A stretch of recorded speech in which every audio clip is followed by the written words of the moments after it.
Okay. Okay. Welcome, everyone. I am Dr. Bharti Kansara, President of Cambridge Alumni of Northern California, which provides networking, mentoring, fun activities, and opportunities like this one today to learn about new fields and ideas that enrich the lives of alumni, both professionally and personally. It is my great pleasure to introduce Dr. Homa Majd, Vice President of Cambridge Alumni and architect of today's symposium. Dr. Majd is a PhD in biological sciences from Trinity Hall, Cambridge. She is currently a postdoctoral fellow at UCSF, working in the field of stem cell biology in Dr. Faranak Fattahi's lab. Dr. Fattahi is one of today's distinguished speakers. This is the second symposium Dr. Homa Majd has organized, following last year's very successful symposium on AI and biomedicine. Today's symposium is entitled Inside Out, Our Gut in Health and Disease, and focuses on gastrointestinal health and diseases. It features leading bioscientists from major universities, as well as the Ambassadorial Roundtable USA. It will highlight why the gut biome or enteric nervous system is referred to as the second brain. The gut inside the intestines contains as much as 70% of our immune system, making its optimal functioning crucial for overall health of mind and body. Our speakers will explore different treatment modalities for diseases of the gut biome. After the symposium and Q&A sessions are concluded, another board member, Karthik Ravi, will give the vote of thanks. Karthik is a Cambridge MPhil in biological sciences with a focus on neuro-oncology, neurosurgery, and liquid biopsy. He is currently Knight Hennessy Scholar at Stanford Medical School. Karthik will tell us how this new knowledge of the functioning of the gut will impact his future medical practice and patient care. Without further ado, please welcome Dr. Homa Majd, who will introduce our distinguished panel of speakers and conduct the symposium. Thank you, Homa. Thank you very much, Bharti. Good morning, everybody who's in California, and good afternoon and good evening, everybody else. My name is Homa Majd, and it is my absolute pleasure to start the scientific session of today's webinar. And let me just tell you briefly why we chose this topic. Well, because we all have gastrointestinal system, a lot of it, about 9 meters of it. And it impacts our overall health and our mood, our mental health, and so many things that we don't even know yet. And there's more and more research going on in this extremely fascinating organ system. And gastrointestinal system actually has the largest surface area, about a tennis court, that is interacting with the external world, and it has more microbial cells than our own human body in total. So trillions and trillions of very diverse microorganisms live in our gastrointestinal system, and hence the gastrointestinal system is the largest immune organ in our body. So there is so much complexity in it, and it became very interesting to me that although it plays such crucial roles, we still don't know how to treat some of the most devastating diseases, such as motility problems in the GI. So I'm personally very interested, especially because my postdoctoral research has been focused on the diseases of the gastrointestinal system. And I really hope that this is just the beginning of appreciation of some of the mysteries about this extremely fascinating organ system. So we will have 3 sessions. The first one will be focusing on the nerves in the gut, as Bharti mentioned, the second brain, with some basic science talks from our speakers. In the second session, we'll go to talks from surgeons who have been working very hard with patients who have been experiencing very complex disorders in their gastrointestinal system. And the third session will be focused on the microbial communities and as well as some of the metabolic complications that lead to surgeries in the GI. So without delaying any further, I'm going to introduce our first speaker, Dr. Julia Kaltschmidt, who's a faculty scholar at the Stanford Tsai Neuroscience Institute, and she's an associate professor in the Department of Neurosurgery at Stanford School of Medicine. Julia is from Germany, and she was trained as a developmental biologist at the University of Cambridge, where she studied the cellular mechanisms underlying early nervous system development. And when she was a postdoc at Columbia University, she studied the spinal cord, and she continued to explore the development and function and regulation of spinal cord activity in her lab at Sloan Kettering Institute in New York City. She then moved to Stanford, where the focus of her research lab has expanded to include our second brain, or the neuronal circuit that controls the gut motility. So Julia, thank you so much for accepting our invitation, and I'm really excited to hear your talk. Thank you, Homa. Okay, let's see whether the sharing works. Do you see the first slide? Yes. Okay. Okay, so thank you for the introduction. I'm excited to be here. So architectural blueprints, you may wonder why I'm showing you an architectural blueprints, but I want to make the point that architectural blueprints like this one here of the Stanford Memorial Church in 1911, I think are astounding in their complexity and richness of detail. And so what I want to do today in my 10-minute talk is to tell you about our efforts to generate a blueprint for the second brain, the enteric nervous system in the gut, with the overall aim of understanding or using this blueprint for understanding the functioning of the gut in health and the dysfunctioning in disease. And I want to take a step back before diving into the enteric nervous system to tell you, I want to start with sort of my personal, I think, favorite sort of introductory slide, which is that to me, one of the remarkable features of any nervous system is the exquisite precision with which neurons select their appropriate targets during development. And I've chosen these blueprints by Ramani Kahal of the cerebellum, the cortex, the spinal cord, and the enteric nervous system to really illustrate the complexity and the challenges that the neurons have, and that they have to really navigate a forest of inappropriate target cells before they form contacts with appropriate target neurons.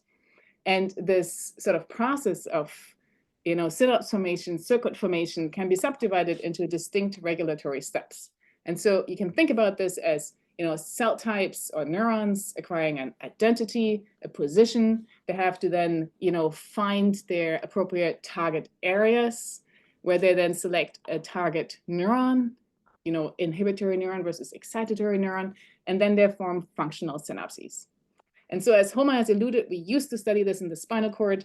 About 2017 was the time where we became acutely interested in the enteric nervous system. And on this slide, I want to show you why we are interested in the enteric nervous system. On first hand, so this is a cross-section of the gut.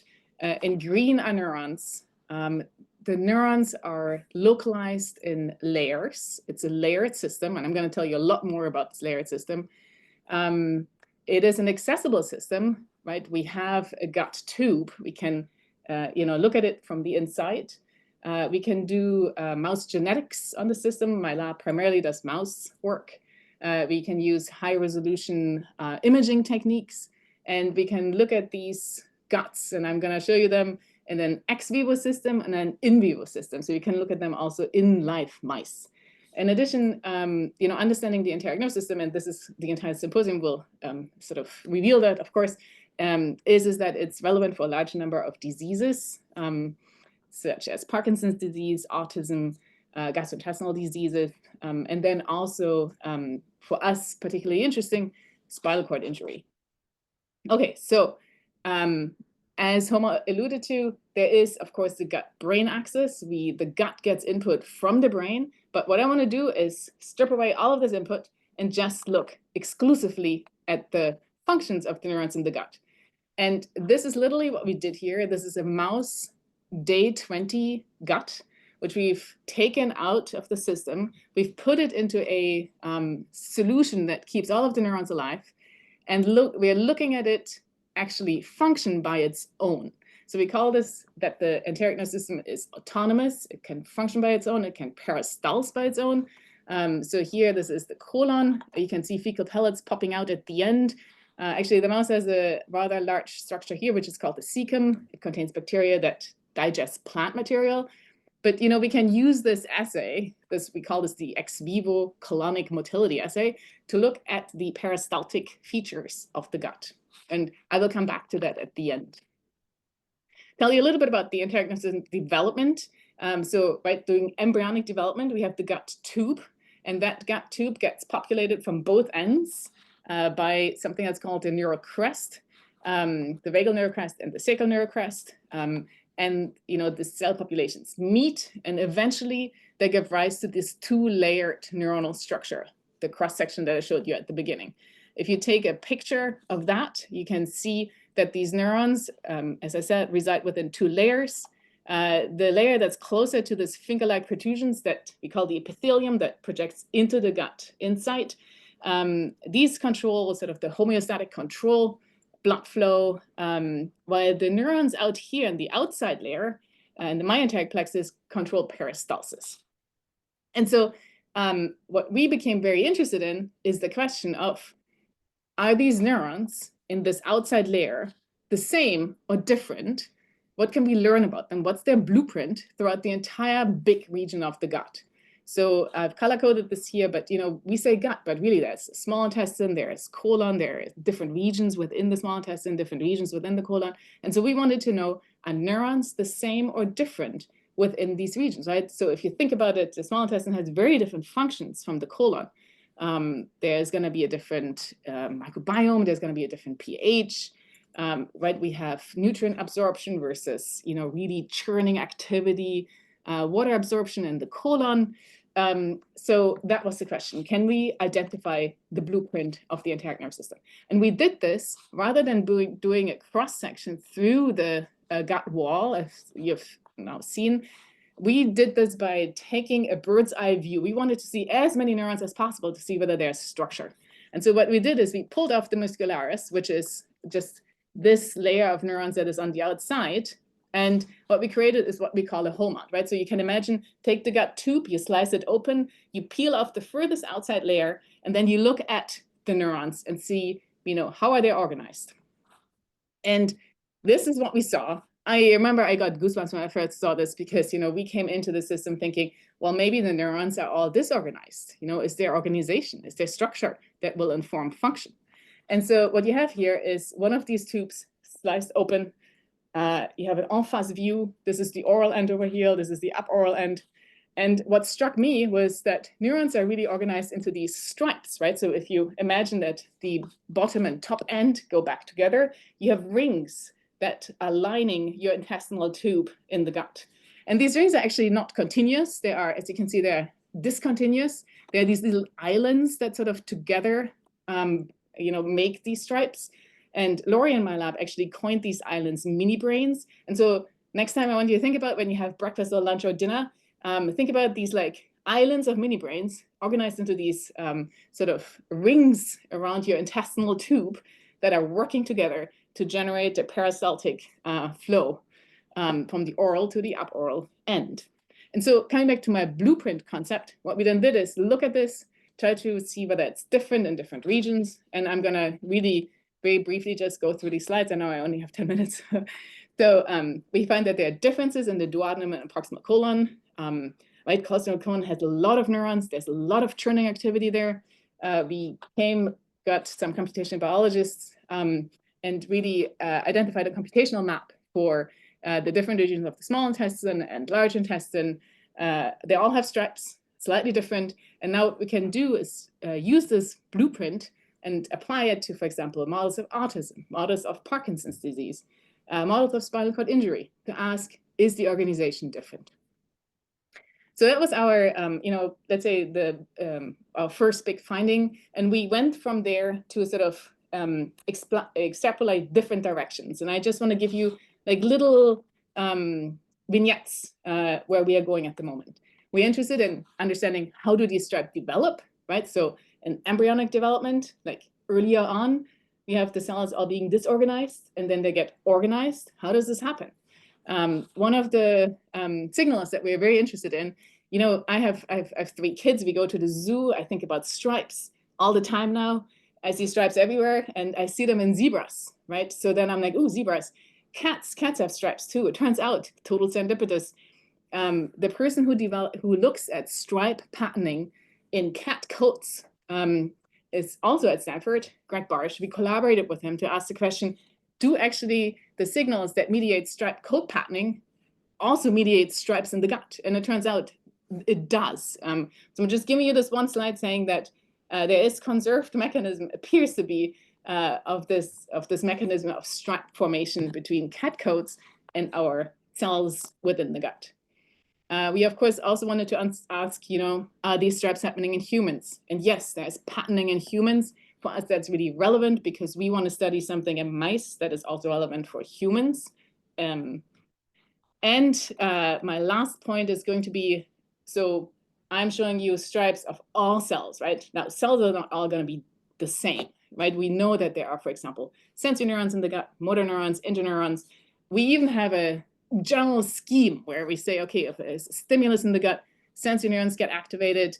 They will then, through signaling, activate motor neurons that are inhibitory, that will relax the gut. And then on the other hand, excite motor neurons that are excitatory, contract the gut.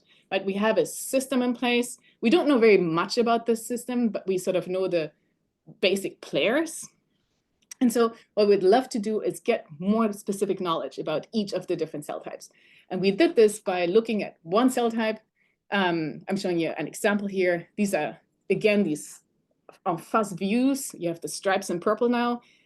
You're looking at green cells that are glutamatergic. You can see that there are, a subset of these purple cells in the proximal colon, actually not very many in the distal colon. And now what we can do is we can change this ex vivo motility monitor by emptying out the colon. We 3D printed poop pellets. We can insert those poop pellets into the colon, and we can see how the colon works this pellet out from proximal to, so from the oral end to the upper oral end. But now the change that we did here is that we made a mouse where we can actually activate this particular cell type, these glutamatergic neurons, and ask the question, what happens to this poop pellet? Does it go slower? Does it go faster? Does it change at all? And hopefully this movie will work. Here we go. Here is the colon working on that pellet.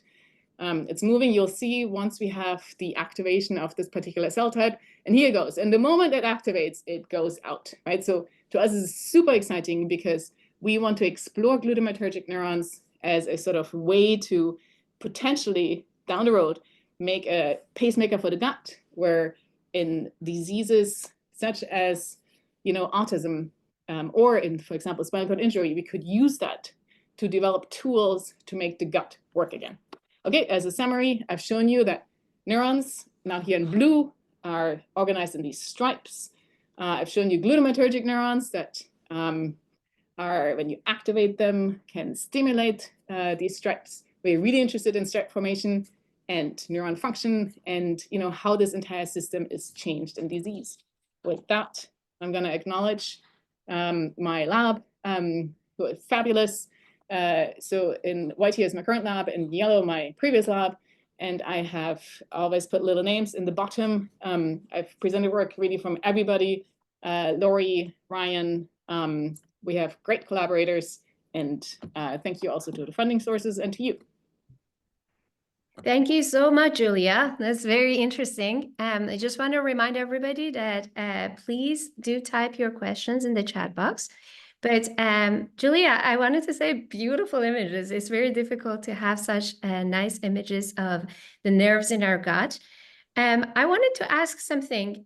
How did you become interested in studying something that a lot of people have ignored for so long.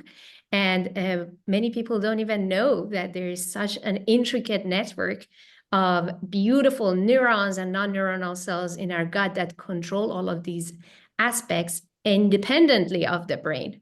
And how did you become interested in it, and what drives you and your curiosity every day looking at this? What are you looking forward to discovering? Yeah, so as I said, I come from the spinal cord, so we are asking similar questions in the spinal cord as well. The very actually honest answer on this one is Faranak inspired me. So Faranak brings us all together, I think. She inspires. I was on a thesis committee, and through her, I learned about the enteric nervous system, and I really got I couldn't let go afterwards.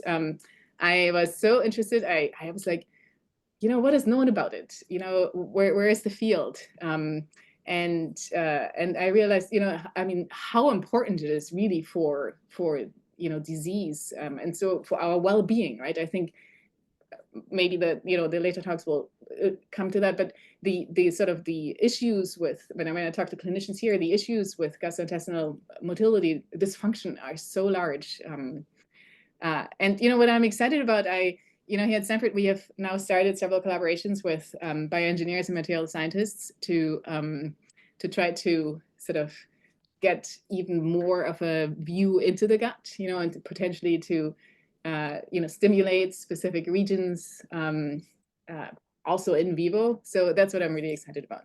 Mm-hmm. And then as a person in the field, I really appreciate your efforts in creating tools to be able to actually measure things that it was difficult to do before. And I hear that you mentioned things about autism and a lot of psychiatry related disorders.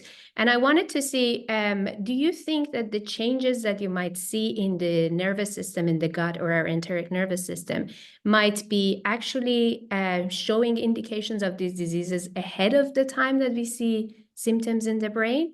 Or are these changes going to be permanent? Or are we thinking of, actually, because a lot of things that you mentioned are structural changes, yes, are they dynamic, and can we modulate that to actually manage some of these very difficult diseases? Yeah, I mean, there are lots of answers to all of these questions. Maybe one of the things to point out, and I think in the field it's somewhat controversial, the question of, for example, Parkinson's disease. Can we, there is colonic dysmotility 5 years ahead of the times of motor symptoms. Can we, use that sort of manifestation to try to push sort of the timeline of disease discovery, right? Can we kind of make or look at biomarkers in the gut that might predict Parkinson's disease? So that's one direction that we are going as well in the lab. I think, autism, we recently published a paper where we looked at the question of, can we actually see differences within the enteric nervous system that might be the cause for gut dysmotility in autism? And so we found that, there's a gene that's expressed in a particular cell type in the gut that is changed in autism, and that really resulted in changes in gut motility. How long lasting? I mean, that's the question, but I think it might be, definitely significant in the way that it affects the circuit organization and function. Yeah, that makes a lot of sense, given that how exposed and vulnerable the enteric nervous system is to all of these environmental factors. It is not surprising to see that a lot of the changes might be actually perceived by this system ahead of time from this very protected brain and this nervous system. Yeah, so I always think about that, right? Also, when you introduced it to be such a long and big system, it is a big system, right? And so there's a lot of surface area that can be impacted by, by the outside. Exactly, yes. And you're actually telling us that it's very different from parts to parts from, if we did one individual, a different parts. And I think that's fascinating because it's very, very long. So depending on where we take the tissue and where we take the sample, it might be completely different results. Thank you very much, Julia. Please, everybody, if you have any questions, let us know. Yes. First of all, I can see questions on Q&A box. Do you see? Or you plan to have? Yes, we have questions. Great presentation. Is there a difference in neural stripes in healthy versus unhealthy gut? Have you looked at that? Yeah. So again, our primary organism is the mouse, and we have just started to look at some of the diseases I mentioned. I think the most obvious difference, which I mean, I think that is sort of not our studies, but Hirschsprung's disease, right? We may hear about that later as well. The very distal part, the very aboral part of the colon does not have neurons, and so this is an extreme example of something where you don't have stripes. In fact, you don't even have neurons, right? And then there's this region that is in between sort of the non-neuronal region and the neuronal region. And to me, that particular region is extremely interesting, this sort of transition zone, because it has not the right number, right? And so the question is, does the reduced number affect the organization of these stripes and its function? But yes, so that question, the question that was just asked, is really important, and that's where we want to basically go. We had to just first set up the blueprint in control. Yes, exactly. We need to know what healthy looks like before. Yeah, exactly. Yeah, so that was, but now that's the next step. Yes. And another question actually links your different expertise from spinal cord and the enteric nervous system. Does spinal cord injury, acute or chronic, change these stripe patterns of neurons for their nerves over time? So we just submitted a grant to do that. So hopefully we get the money to answer that question. So we would love to know that. I think, that question also feeds into sort of very interesting, what's the interconnectivity between the spinal cord and the gut, right? Can we map that? Yes, we just submitted a grant. Okay, so we'll organize another talk when got the grants money. Okay, thank you so much, Julia. We appreciate it. Yeah, sure. Thank you for the questions. Of course. Okay, now we're going to the second talk, also on the enteric nervous system, by Dr. Faranak Fattahi. Faranak is an assistant professor in cellular and molecular pharmacology at University of California, San Francisco, UCSF. And her lab pioneers the use of human pluripotent stem cells to create intricate models of the nervous system in the gut and second brain, actually, that you heard. These models integrate diverse cell types and stimulation techniques, enabling in-depth studies of nerve tissue crosstalk. They are instrumental in understanding complex neurological disorders and have applications in drug discovery and also regenerative medicine. Faranak did her PhD at Cornell University, where she developed the first human-based models of studying the second brain. She's been a pioneer in developing not just enteric nervous system components, but other very important cell types of the peripheral nervous system. She has won many awards, including prestigious Pershing Square Foundation Mind Prize and grants from National Institutes of Health and California Institute of Regeneration Medicine. I'm very privileged to actually be her postdoc and continue to learn from her, and not just to be how an amazing scientist does her work, but also how to be a very kind and supportive mentor. So thank you so much, Faranak, for your time and telling us about the research. Thank you so much, Homa, for having me. It's a pleasure to participate today and follow the beautiful talk by Julia. It was an amazing overview of the enteric nervous system. And I got to say, the inspiration is mutual. I've been really grateful for your mentorship and taking inspiration from a lot of your work over the years. So I'm going to go ahead and share my slides. And my goal is to tell you a little bit about how stem cell models can be helpful for us to study the nervous system in the gut, and also to come up with ways that we can potentially treat some severe disorders of the enteric nervous system. So the focus will be on disorders of gut-brain interaction, which is a new name that the field has come up with for problems of the enteric nervous system. So what happens is if there is dysfunction or damage in neurons in the gut, and this could affect different kinds of neurons in the gut or different regions of the GI tract, but ultimately the damage or dysfunction leads to improper motility. So basically there could be excessive contraction or relaxation, and that leads to different kinds of disease, again, depending on where in the GI tract it's located. And ultimately, it affects the quality of life very significantly. You could imagine if it occurs in the esophagus, basically food gets stuck in your esophagus and you can pass it to your stomach, and that could cause real debilitating problems. Similarly, if it happens in the stomach, food can't pass from stomach to the small intestine. There's a lot of severe digestive issues that can follow something like that. So our idea was, can we use our stem cell models to understand what happens in these disease contexts? And ultimately, in many severe forms of these, when the neurons start to degenerate and die off, can we use the stem cell-derived tissue to replace the missing neurons and regenerate the enteric nervous system? So that's the idea that I'm going to talk a little bit about today, more focused on the regenerative aspect of using stem cells.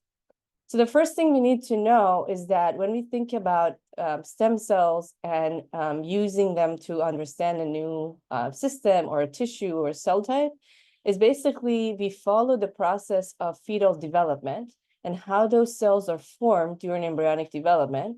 And we try to mimic that process in the dish to create the cell type of interest. So imagine if stem cells are basically the cells that give rise to all of the different tissues and organs in an embryo, we have something similar to that in the lab, and that's called human pluripotent stem cells. So through mimicking the process of cell-cell communication and signaling that occurs in fetal development, in the dish, we can tell the cells to generate or give rise to the cell type that we're looking after, in this case, the enteric neurons and glia that reside in the gut. So over the years, we've published several papers with different iterations or different improvements on the method of producing the enteric neurons and glia in the gut. I'm going to focus on the method that was recently published by Homa, actually, hard work by Homa and her collaborators. And here's just an example of what these stem cell-derived tissues or in vitro derived tissues in the dish look like. So this picture on the right is a picture of a few cell aggregates that we call ganglioids. So these mimic the ganglia structures that Julia showed us earlier that reside inside the gut tube or inside the muscle layers in the gut. And the zoom-in pictures looking at the individual cells. And here, the red cells are neurons and the green cells are the glial cells. And glial cells are also huge contributors to the physiology and the function of the enteric nervous system, but also all the, pathophysiologies that I mentioned, are referred to as disorders of gut-brain interaction. So when we, again, try to characterize these a little bit one step further, we look at different categories of neurons. We heard about glutamate neurons in the previous talk, but there are many, many different kinds of neurons that accomplish a variety of different functions in the gut. And here there are a few examples, and markers shown in green are basically looking at markers of different neurotransmitter subtypes of neurons. So for instance, CHAD marks cholinergic neurons. These are neurons that secrete acetylcholine. Then we have serotonin neurons. And on the right side, bottom right, we have NOS1 neurons. And I highlight this because these are key neurons that are implicated in a large category of DGBIs or motility diseases. So the job of these neurons is to use this enzyme called NOS1 to produce nitric oxide. And nitric oxide relaxes the smooth muscle, and that's what promotes the movement of food through the GI tract. So this relaxation of the muscle is critical for moving food forward. If something happens with these NOS neurons, if they're not able to produce sufficient amounts of nitric oxide, the food gets stuck and you have too much contraction and an obstruction of the GI tract. And ultimately, in many of these disease cases, because of the stress that's put on these nitric oxide producing neurons, the neurons ultimately start to die off and degenerate. So as I mentioned in the beginning, our goal is to see if we can use our stem cell models to produce these neurons in the dish, make sure they're the right cells, they have all the good, important qualities, and then transplant them and see if they can rescue the disease. So here's an example of a transplantation experiment that Homa did with her colleagues at UCL. And in this case, we're looking at these human cells grafted in distal colon, and they're extending these neuronal processes that are shown in red in that tissue imaging on the right. What we found was when we zoom in on, like looking at the composition of these neurons in these transplanted animals, a lot of these neurons are these NOS1 positive inhibitory neurons that are implicated in the disease. So they are capable of producing this enzyme and likely nitric oxide that's important for the motility. So what we found was the proportion of NOS1 neurons is actually higher, and this experiment was done in a background in animals that are deficient in NOS1, and they model different aspects of these GBIs. So Homa found that when she uses a specific protocol to produce a higher proportion of NOS1 neurons and does engraftment or transplantation of those neurons, we get a higher proportion of surviving NOS1 positive human cells in these gut tissue. And then the next step was to figure out if they're functional. So to address that question, Homa did this functional assay, which basically is giving animals or feeding animals a red dye and monitoring the amount of time it takes for that red dye to pass through the entire length of the GI tract. We call that the total GI transit time. So these animals that have a deficiency in this enzyme or this type of neuron, they have a delayed gastrointestinal transit time. But when we engraft them in these stem cell-derived human cells, specifically with the cells that are enriched for these NOS1 positive neurons, we see an improvement in the GI transit time, the shortening of the GI transit time. Then basically the next steps are figuring out how we can improve these differentiations even further and figure out exactly how these cells are contributing to the rescue in the GI tract, how we can learn from the differentiation system to understand the mechanisms that are important for the specification or derivation of these specific cell types during development. And so I'm going to just wrap up by just like, going over some of the general directions that our lab are taking. So we're interested in using our stem cell system to understand basic mechanisms of enteric nervous system patterning, differentiation, and organization. We're interested in figuring out how we can leverage these cells to understand disease mechanisms, what happens in these cells under different mutation or environmental conditions that leads to the dysfunction of the subtypes of neurons that are implicated in disease, and look for ways to get them to behave better and fix their pathology using drug testing. And I also talked about cell therapy. So our goal for improvement of our cell therapy approach is to perform transplantation in different components of the GI tract, different regions, again, using different versions of our differentiation system to accelerate differentiation or guide them towards different subtypes of enteric neurons. And with that, hopefully, we're able to target a broader range of GI motility problems or DGBIs. I'll wrap up here by saying, acknowledging all the contributors to the work. Here's a picture of our recent group, but many of the slides I showed you earlier was generated through collaborations with former lab members and collaborators at UCL and Brisbane by Dr. Nikhil Tapar. Homa was the lead author on this work, but that was, it was a collaboration with many co-authors within the lab and outside the lab. And of course, a big thank you to our sponsors for supporting our work.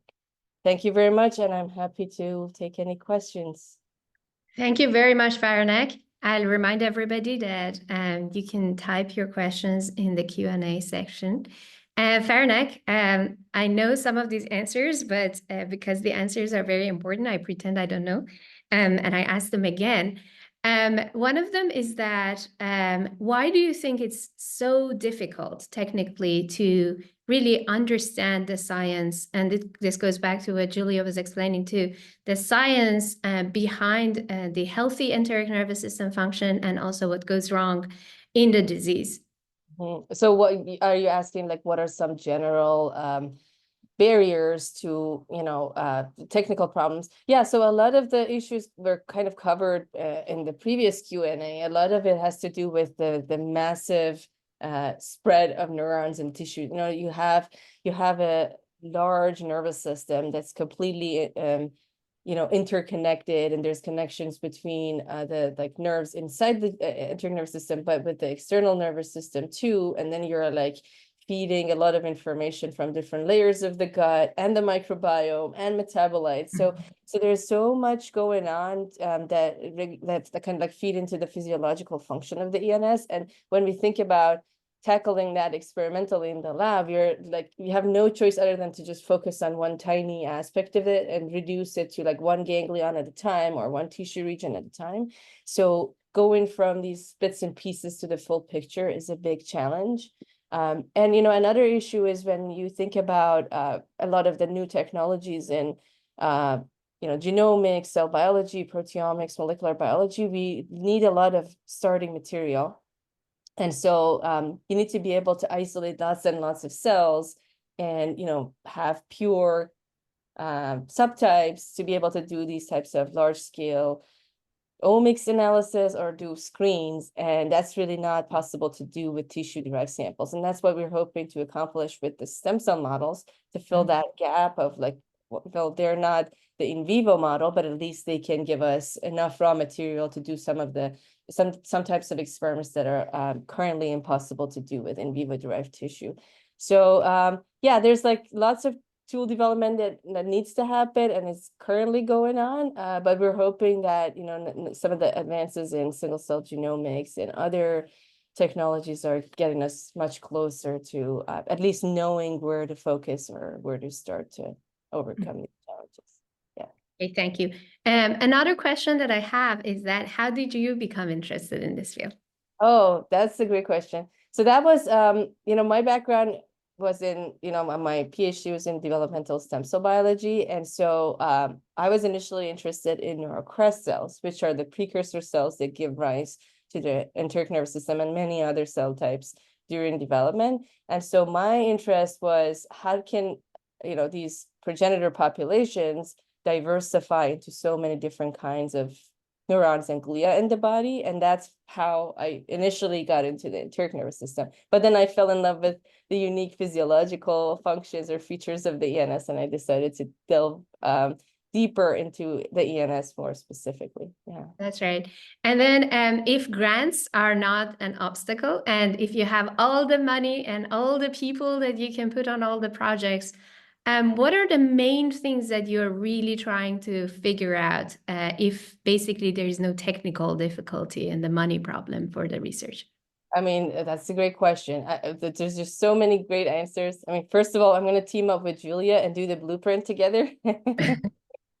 But no, more developmentally, I think one of my long-term goals is to map out the developmental programs or cell type specification programs and the lineage map of how the diversity of neurons and glia are established during development. And it's at the first level, it's not that complicated. You have a number of neurons and you have like your precursor population. You can do like a few studies to map that out. But then you think about the diversity in the entire length of the GI tract and, adaptations to different physiological settings and disease settings.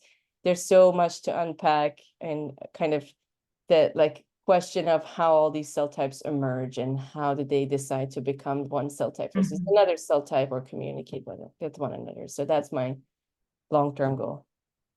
Thank you very much, Faranak. Thank you so much, Julia and Faranak, for telling us about the second brain, which a lot of people, including myself, lean towards thinking of it as the first brain, because many organisms that do not have a developed brain system as we know it, they still do control the function of the GI tract, because no food, no life really. Because most of the research on this was done after the first brain, is known as the second brain. So if you have any questions, please type it in the chat box. And I also wanted to say that the recordings of these talks will be available on the YouTube channel. So please do forward it to anybody who might be interested. So here was the time that we were going to have Dr. Ina von Baer joining us and telling us about the communication with the brain, and actually how, because the nervous system does a lot of like biological and physical and chemical reactions going on, controlling all of the functions of our body, but also is impacted by the therapy and the tools that we use to calm it down and then control the function of these things. So she was going to tell us how irritable bowel syndrome could be mitigated and managed somehow symptomatically by cognitive behavioral therapy. But she's attending G20 in Brazil now, and she was earlier in a meeting with the president of Brazil. And so unfortunately, she's not able to attend right now. So I am very pleased to tell you that you have extra minutes for your coffee break before joining our second session, which now we're going to talk about the problems that, including the enteric nervous problems, cause for surgeons to now do surgeries and deal with a lot of complications in the GI system. So we'll see you soon in 15 minutes at 11 o'clock to hear talks from our surgeons. Thank you.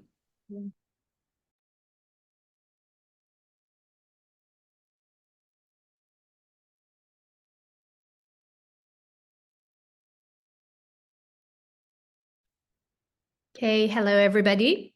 We're going to begin our second session,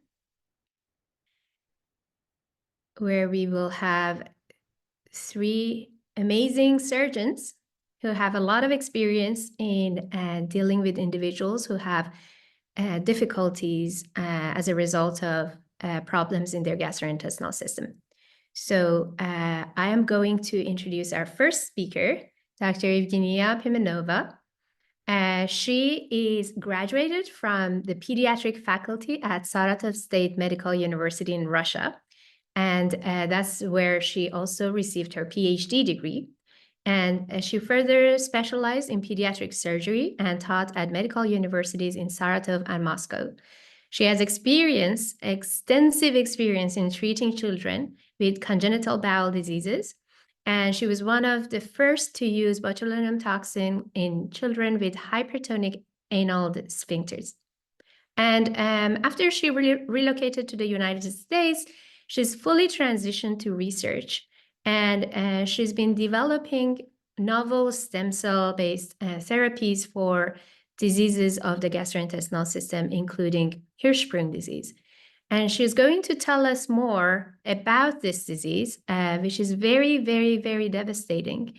It's basically something that we actually mentioned in the first session, when pieces of our colon do not have any nerves, and it's basically it's not able to move. And Evgenia's talk is focused on Hirschsprung disease, a perfect model for stem cell therapy, a physician-scientist perspective. Thank you so much, Evgenia, and we're looking forward to hearing your talk. Thank you very much, Homa, for your kind introduction of me. I try to share my screen. Do you see it? Yes, we can see your screen. Yes. First of all, the Botox therapy, it was the first paper in Russia, just to mention, because in the world, it's really routine stuff. Anyway, yes, I have 12 minutes and I'm really excited to be there. And actually, I'm really excited to hear previous presentations. They were so great. But I want to describe a bit this topic of the enteric nervous system pathology. It names Hirschsprung disease, and why I think that this is the ideal model for stem cell therapy, and what problems do we have for now. I don't have any conflict of interest, and I always use different videos and photos from open sources. And again, for now, it's obvious that we have the gut-brain axis, and they communicate and they messages to each other. And actually, this is gut-brain axis, which really modern for now. I just want to mention that it was discovered a century ago by Professor Van Pavlov. And he received Nobel Prize for this because he was the first who gave us a proof of this communication, because he implemented the term conditioned reflex. This is very important step in the discovery of the enteric nervous system of the past decades. And this is the book about Van Pavlov, and the book by author Professor Todas from Johns Hopkins University. I think this is the best English version, and I highly recommend, because Professor Todas has around, I think, 5 books about Van Pavlov. It's really, really interesting. Anyway, for now, it's obvious that we have a gut-brain axis. And it's not surprise, actually, because if we take a look of those cells, which Faranak and Julia mentioned, the neural crest cells, this is very interesting cluster of cells. And if we know about them, we can realize that we have our gut nervous system from the brain, from the central nervous system, because this is the head of the chick embryo, and this is the green one. This is the neural crest cells.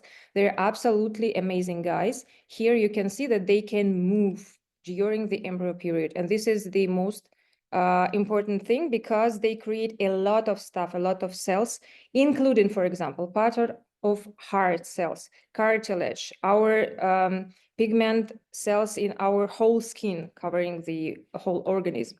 But for today, and here, for example, how they migrate, they literally migrate. And this is the microscopical video. You see like a spread, like a tsunami, and this is amazing process. And they create different type of cells. But today, of course, we are interested in the migration of those clusters, which become enteric neurons and enteric glial cells. And here you can see this is the mouse embryo gut, and specifically genetically modification of the mouse. And you can see this green and red cells from neural crest cells. That's why, I mean, it's obvious that it needs to be communicated after we have the final result. And that what actually Julia showed so nice with these strips. This is the new, I read this paper, really great job. And anyway, finally, shortly, briefly, we will have, after this migration stuff from neural crest cells, we have a really complicated net, like a spider web, but I think it's more difficult. And there are different neurons cluster inside its ganglia cells, red one, green one, because they are different neurons, different. That's what's Faranak talking about. And here you can see this net again in the real sample of the mice intestine. But in a few words, what about, come back to Hirschsprung disease? When these cells just migrate through the embryonic period, it needs to be spread to the whole intestine. Here we have the large intestine, the colon, and the black asterisk, this is the ganglia, those cluster of cells which spread the axons and do this electricity for move the colon. What did we see in the Julia video? I mean, colon can move without a host, actually. This is ganglionic, this is normal, that what we have. This colon is happy because it can poops. If, for example, for some reason, there are different reasons for this process of the migration during embryo period just interrupted or just damaged or something, and just finish, for example, here, not in the end, we can realize that we don't have any ganglia cells below of it. And this is the aganglionic. A means non, it's Latin. Aganglionic part of bowel, and this is Hirschsprung disease. What do we have? This is the normal gut and happy kid, because they can poop, they can eat and poop and live.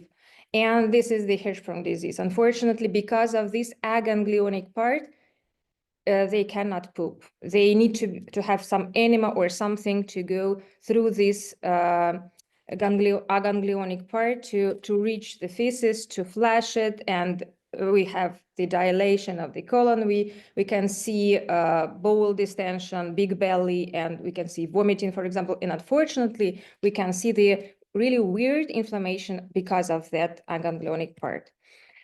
What do surgery for now? What did we do? And this is the classic stuff of the treatment.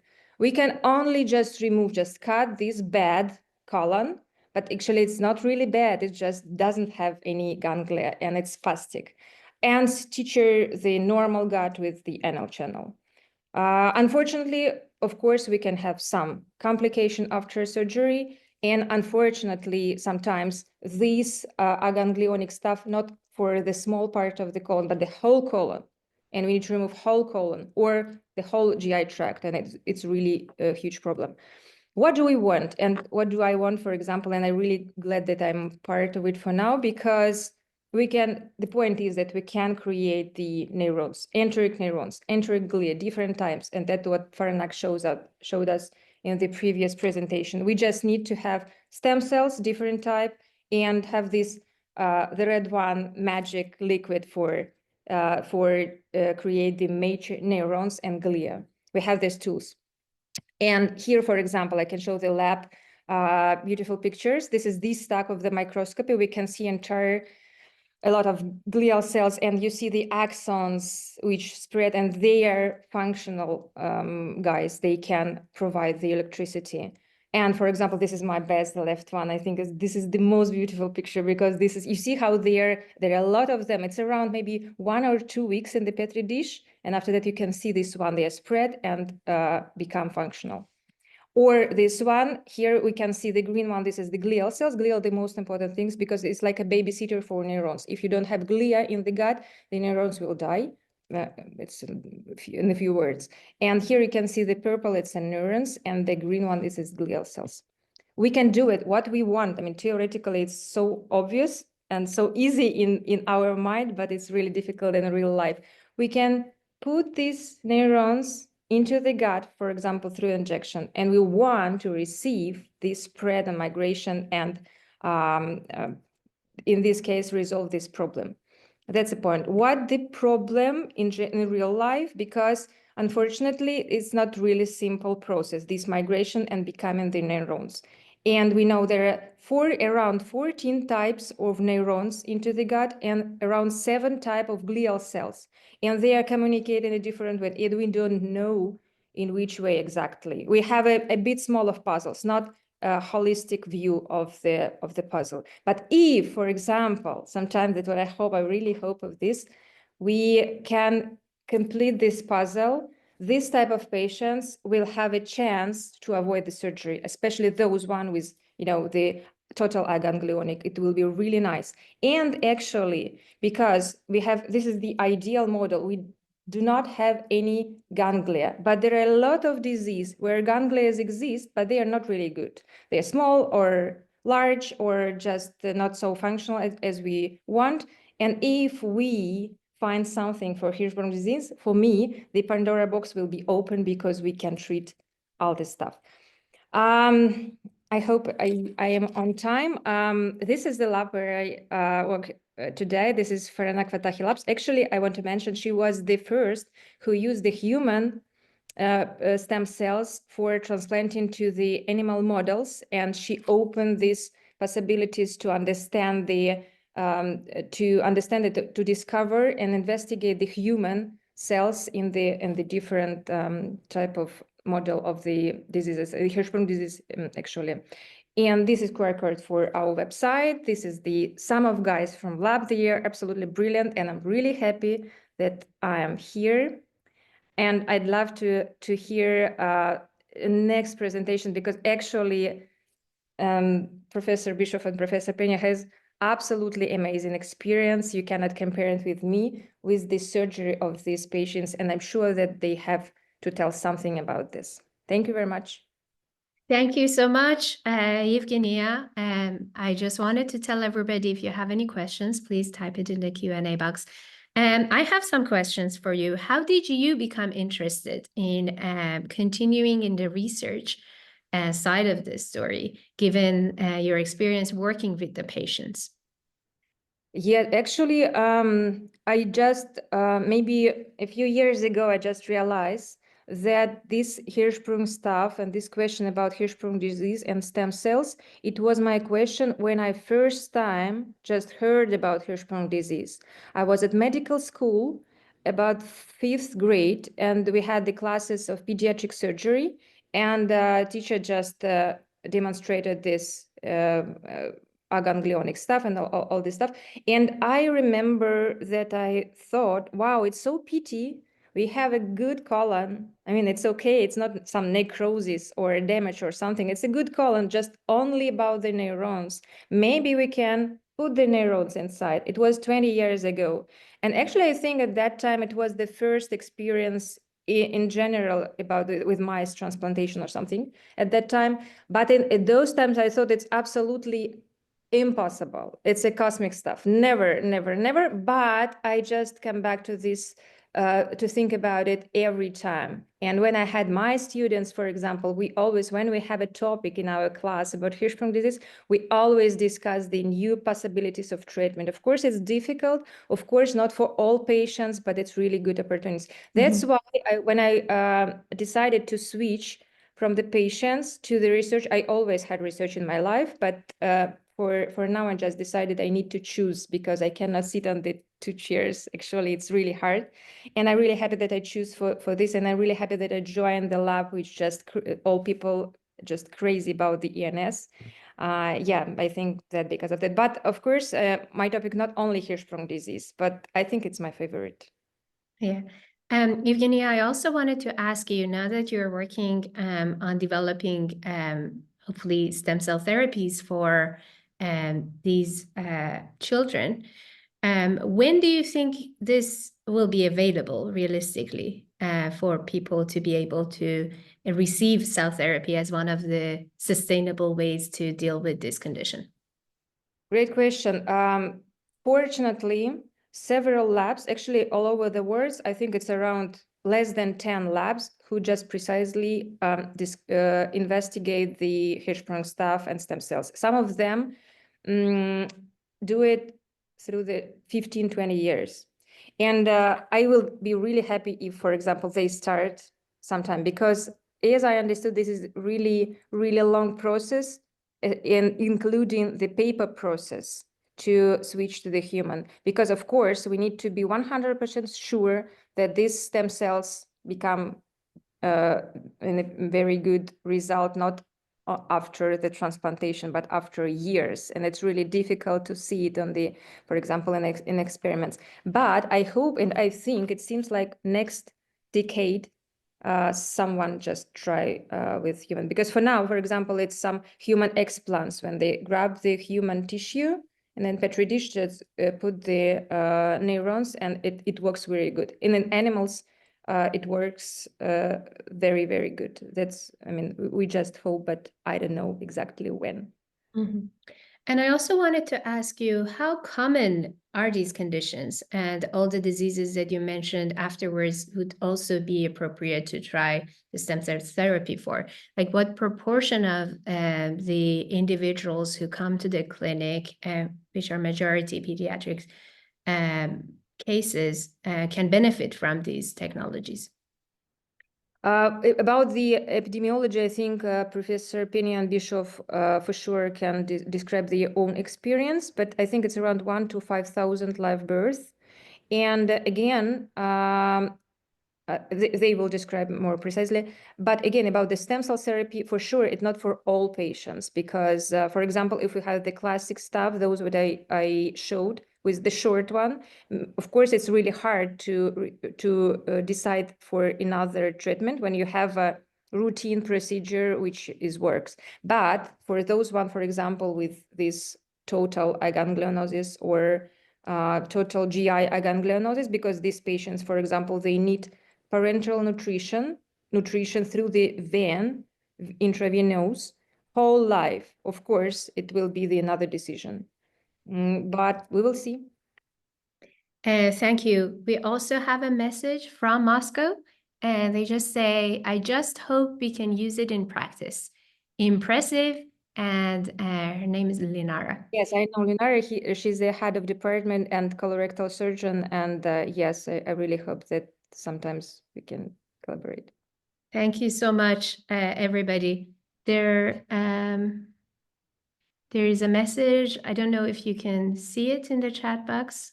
Yes, Victoria, there are two opposite opinions among GI and surgeons about stimulant laxative. GI believe that prolonged use of this type of result. This is about I think not about my topic. Maybe this is for especially for Professor Bischoff, because she will have a talk about the constipation too. We will ask that accordingly. Okay. Thank you so much, Evgenia. I really appreciate you.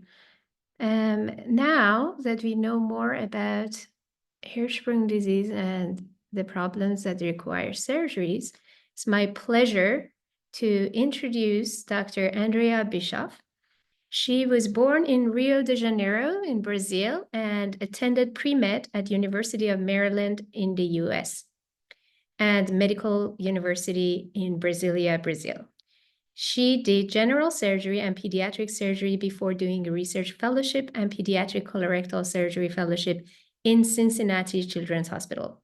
And she was invited to stay as faculty member there. In 2016, Dr. Bischoff was recruited to Children's Hospital, Colorado, and she's the director of International Center for Colorectal and Urogenital Care at Children's Hospital, Colorado. She's a full professor and the head of research for global surgery at the Department of Surgery at the University of Colorado. Dr. Bischoff performs surgeries around the world, and it's really an honor to have you today. And I'm excited to hear your talk. Thank you so much for joining us.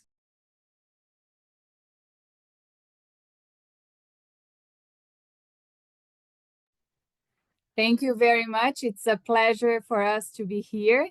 And I'm going to be giving an overview of anorectal malformation. I know we have a broad audience, so not everybody is familiar with the conditions that we treat. And many people, I'm sure, never heard, but babies can be born without the anus. So this is looking at the perineum of a male patient, and you can see that there is no anus. And then this is in a female patient, and again, you can see no anus. But when we think about anorectal malformation, it is truly a spectrum. There are very benign malformations and there are very complex malformations. So what I'm going to do is just present you the different types of malformation. And because it's a gastrointestinal malformation, we obviously are always focused on bowel control and what's the long-term implication in terms of the bowels. So the first one is the most benign one, is when we called rectoperineal fistula. In this case, there is an opening. It's usually a small opening, and it's anterior to the center of the sphincter. So in male patients, it is in intimal contact with the urethra, and in females is in intimal contact with the vagina. But this is the most benign one, and because of that, sometimes it's missed by eyes that are not very prepared in making the diagnosis. But usually what you see is that in females, it's closer to the vagina, and in males, it's closer to the scrotum. But in these patients, when they have a good sacrum, a normal sacrum, they have excellent prognosis for bowel control, provided they received a good operation. Now, the most common type of anorectal malformation in female patients, it's called rectovestibular fistula. In this case, the rectum opens at the vestibule of the vagina. It shares a common wall, and many people think it's a rectovaginal fistula because they just see stool coming from the area where the vagina is. During the operation, we have to separate the anterior rectal wall from the posterior vaginal wall and place the anus at the center of the sphincter. This malformation also has excellent prognosis for bowel control, provided they have normal sacrum, receive a good operation. But all the patients that have good prognosis for bowel control, they will suffer from severe constipation. It's just an association that we see.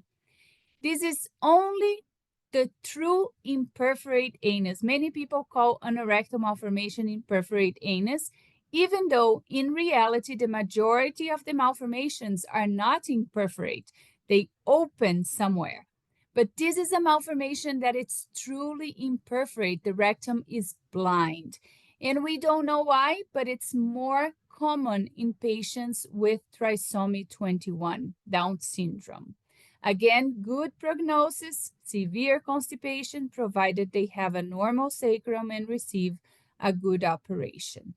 Now, in male patients, the most common malformation is called recto-urethral bulbar fistula. So in this malformation, the rectum opens at the bulbar urethra. That's the curve of the urethra where the urethra is a little more dilated. So this malformation has about 85% chance of bowel control when the patient has a normal sacrum and receive a good operation. Now we're going to see that the rectum is going higher and higher. And as it goes high, the prognosis is not so good for bowel control. So this is a case of a rectoprostatic fistula. The rectum opens where the prostate is normally located. And in this malformation, only 65% of the patients have bowel control. So it's not a good malformation. And the highest type of anorectal malformation in male patients, it's called rectal bladder neck fistula. So the rectum opens at the level of the bladder neck. All the previous malformations that I showed, we are able to enter in an incision between the buttocks. So we call the posterior sagittal approach, identify the rectum and place in the center of the sphincter. This is the only malformation in male patients that we cannot approach posterior sagittally to find the rectum. We have to enter through the abdomen, either through laparoscopy or laparotomy to separate the rectum from the bladder and bring here as the anus. In females, the most complex type of malformation is called cloaca. So a little girl should be born with 3 holes, the urethra, the vagina, and the anus. And in patients with a cloaca, they are born with a single perineal orifice, usually where the urethra is located. And then it has a common channel that will trifurcate into urethra, vagina, and anus. And the length of this common channel may vary. It may be a short common channel, which correlates with good prognosis, or long common channel, which has poor prognosis for bowel control as well as urinary control. Now, as much as we love surgery, we have to say that surgery is just the tip of the iceberg. It's just a little piece of the treatment of the patient.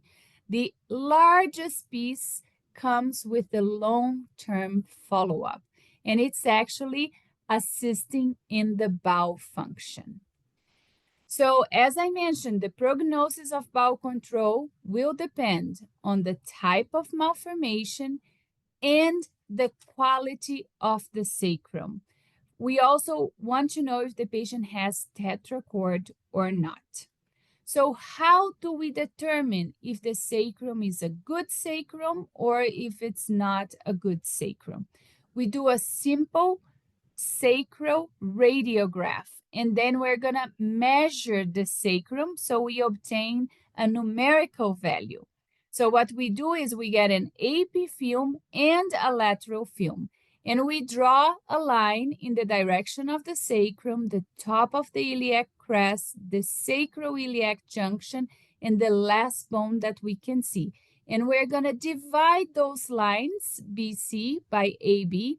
And if we find a value of 0.7 or above, this is good prognosis for bowel control.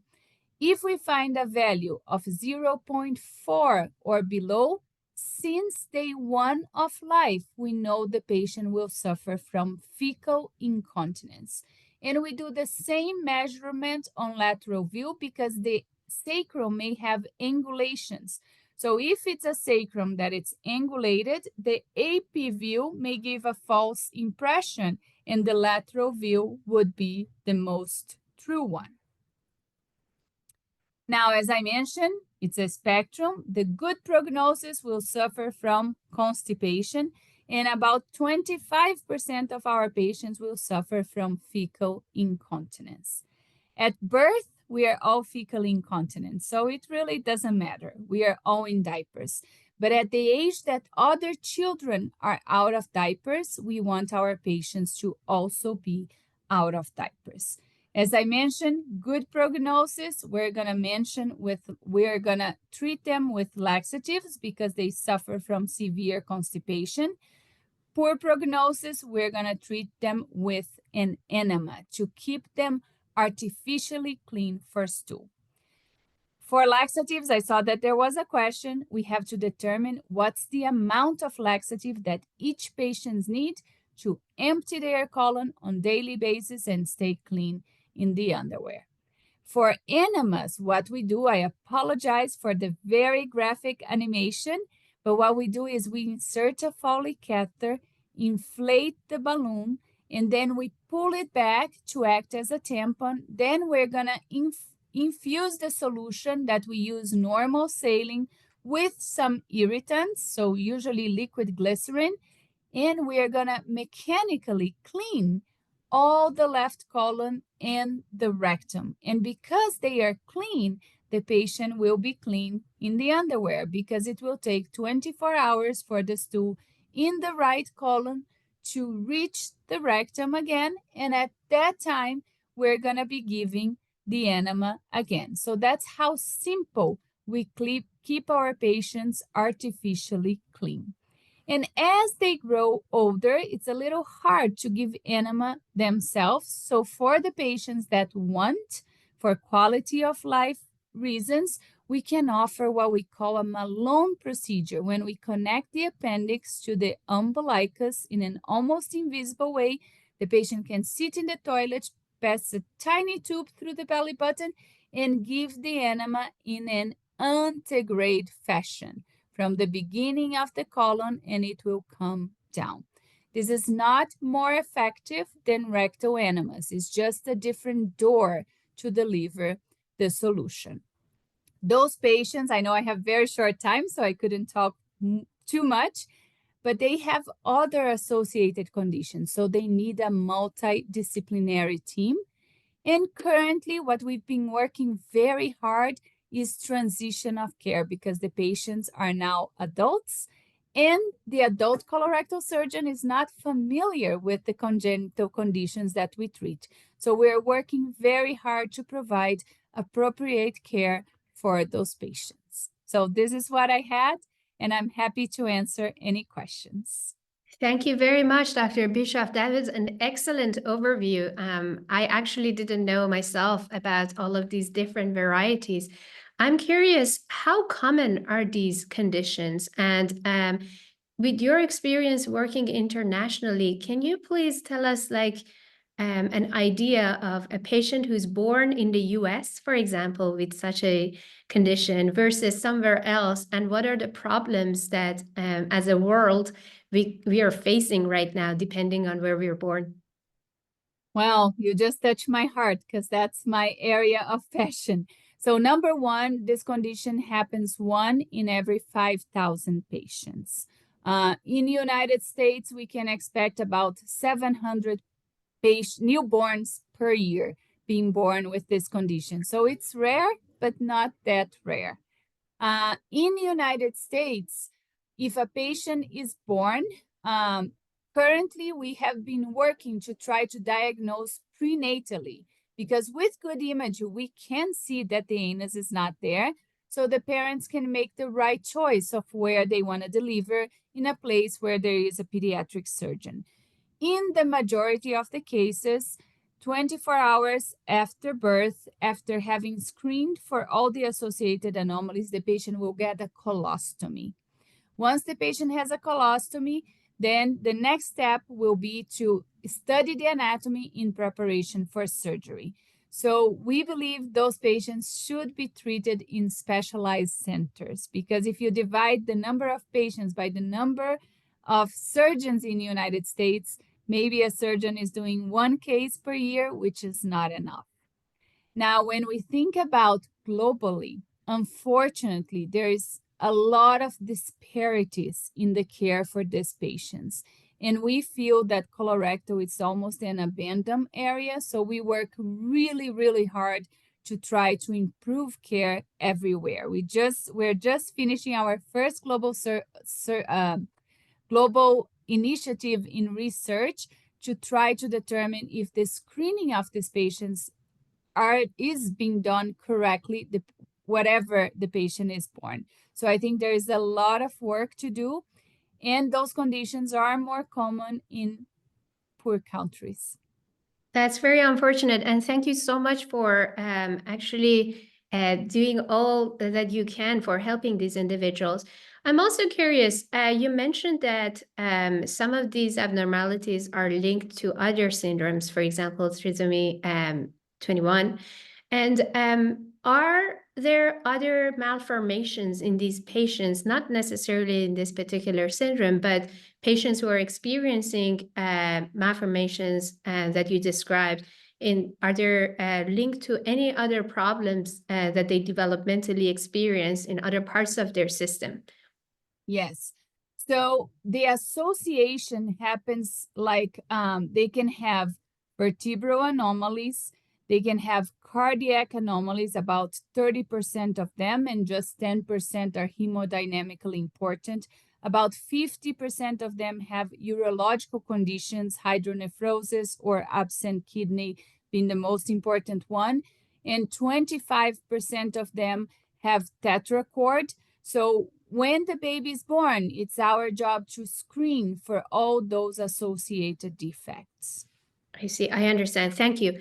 And another question I have is that that I asked the previous speakers as well, that if you had absolutely all the team of people to help you, all the funding required, and feasibility was not a problem at all, what was the thing that you were going to solve and start taking action for helping the individuals in this field? What is the biggest obstacle currently? Yes.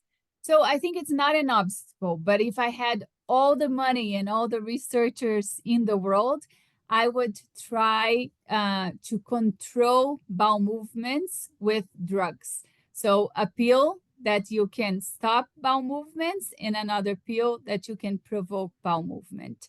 I think once we understand bowel motility and control that, then, for example, having fecal incontinence would no longer be a problem. They would not need enemas, and constipation would be better treated too, because currently the laxatives that we have, they are very unpredictable on how they're gonna act. So I think if I had all the money in the world and all the smart researchers, that would be my focus. Well, that actually personally really warms my heart, because that's something that I, as a postdoc, have really focused and dedicated my life to in the past 7 years, working with Dr. Faranak Fattahi and her lab. And I'm not all the smart people, and I'm not all the rich scientists, but it's good to know that at least it's something that surgeons like you care about. So thank you so much again. And I do encourage people who have questions to add their questions in the chat box. And now I'm going to introduce Dr. Alberto Pena. It's really an honor to have Dr. Pena to have a talk about unanswered questions in Hirschsprung disease. He was born in Mexico City and has received medical education in military medical school and trained in general surgery and pediatrics. He was also trained in pediatric surgery at Children's Hospital Boston for 3 years. And upon returning to Mexico, he was appointed Chief of Surgery for the National Institute of Pediatrics for 13.5 years. In 1980, Dr. Pena created a new surgical approach for the treatment of anorectal malformations. And this was a great advancement because the previous methods had serious functional problems. And hence this new method is known as Pena procedure now. He was recruited to become chief of surgery at Schneider Children's Hospital in Long Island, New York for 20 years before he started Colorectal Center for Children at Cincinnati Children's Hospital. He became the director of International Center for Colorectal and Urogenital Care at Children's Hospital, Colorado, and professor of surgery, University of Colorado. He's now retired, and he has won so many awards and medals. And if I start to list them, most of the time of this webinar will be dedicated to that. But I'm going to mention two of them, which is William Ladd Medal from American Academy of Pediatrics and Alberto Pena Medal from Mexican Association of Pediatric Surgery. It's really an honor to have you, and I really appreciate your time, and I'm looking forward to hearing your talk, Dr. Pena. Good afternoon. Good afternoon for us. I hope you are doing very well. It's an honor for me and a privilege to be invited to talk to a group of doctors that are not necessarily acting surgeons, but are dedicated. I read your titles and curriculums and found that you are more dedicated to basic sciences, which is great, actually. And the topic that was assigned to me is unanswered questions in Hirschsprung disease. You know, in Hirschsprung disease, as Dr. Pimenova already described, there is absent ganglion cells in one part of the colon, usually the most distal part. And that part with no ganglion cells doesn't work. They represents, it doesn't have peristalsis. It represents a functional obstruction. And it was until 1948 when Dr. Orvar Svensson in Chicago decided to remove the aganglionic segment, that part of the bowel that part of the bowel that doesn't work, and pull down the normal ganglionic bowel. And by doing that, voila, all the patients are going to be cured and happy, and everything is all right. But we doctors and surgeons are very naive because Mother Nature is more sophisticated and complicated than what we think. According to that procedure, that was great, of course, was a great achievement, but the fact is that not all the patients do as well as we expected. Many patients suffer from something called enterocolitis. Others suffer from constipation, and others suffer from fecal incontinence. And what to do about that? And what's the origin of that? So in spite of a perfect operation, some patients suffer from severe enterocolitis, some others don't suffer from enterocolitis. And enterocolitis is like a mysterious condition for us pediatric surgeons. See, enterocolitis is unknown origin. We don't know why it happens. So then, and the fact is that these patients suffer from bacterial proliferation. Abnormal bacteria grow up in the colon and produce absorption of endotoxins and severe endotoxic shock, and the patients die if we don't take care of them. So we know that enterocolitis is exacerbated if the patient has stasis of stool.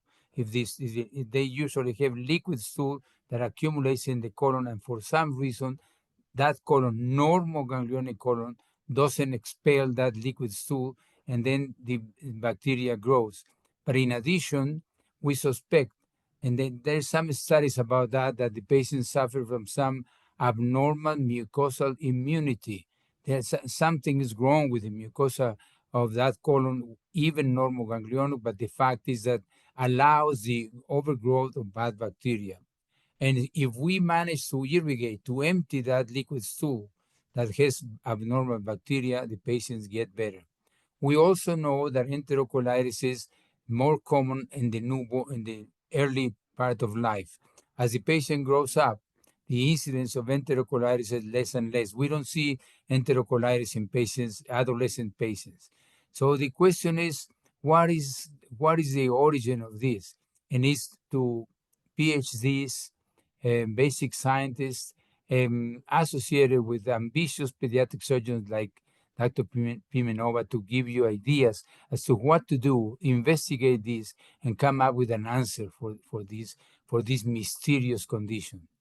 So when we operate on patients with Hirschsprung, we start irrigations in a prophylactic manner, and we see that those patients suffer less enterocolitis than others. But still, some patients never had enterocolitis. Some other patients do have enterocolitis. They suffer from, the patients become suddenly abdominal distension, endotoxemia, liquid stool, and they die. Unfortunately, many patients come to an adult hospital or a children's hospital, and pediatricians don't know much about enterocolitis for Hirschsprung.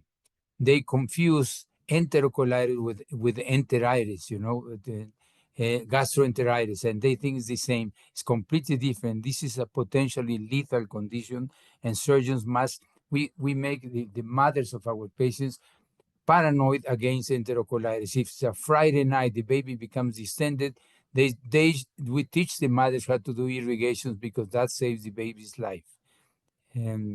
Constipation is another problem.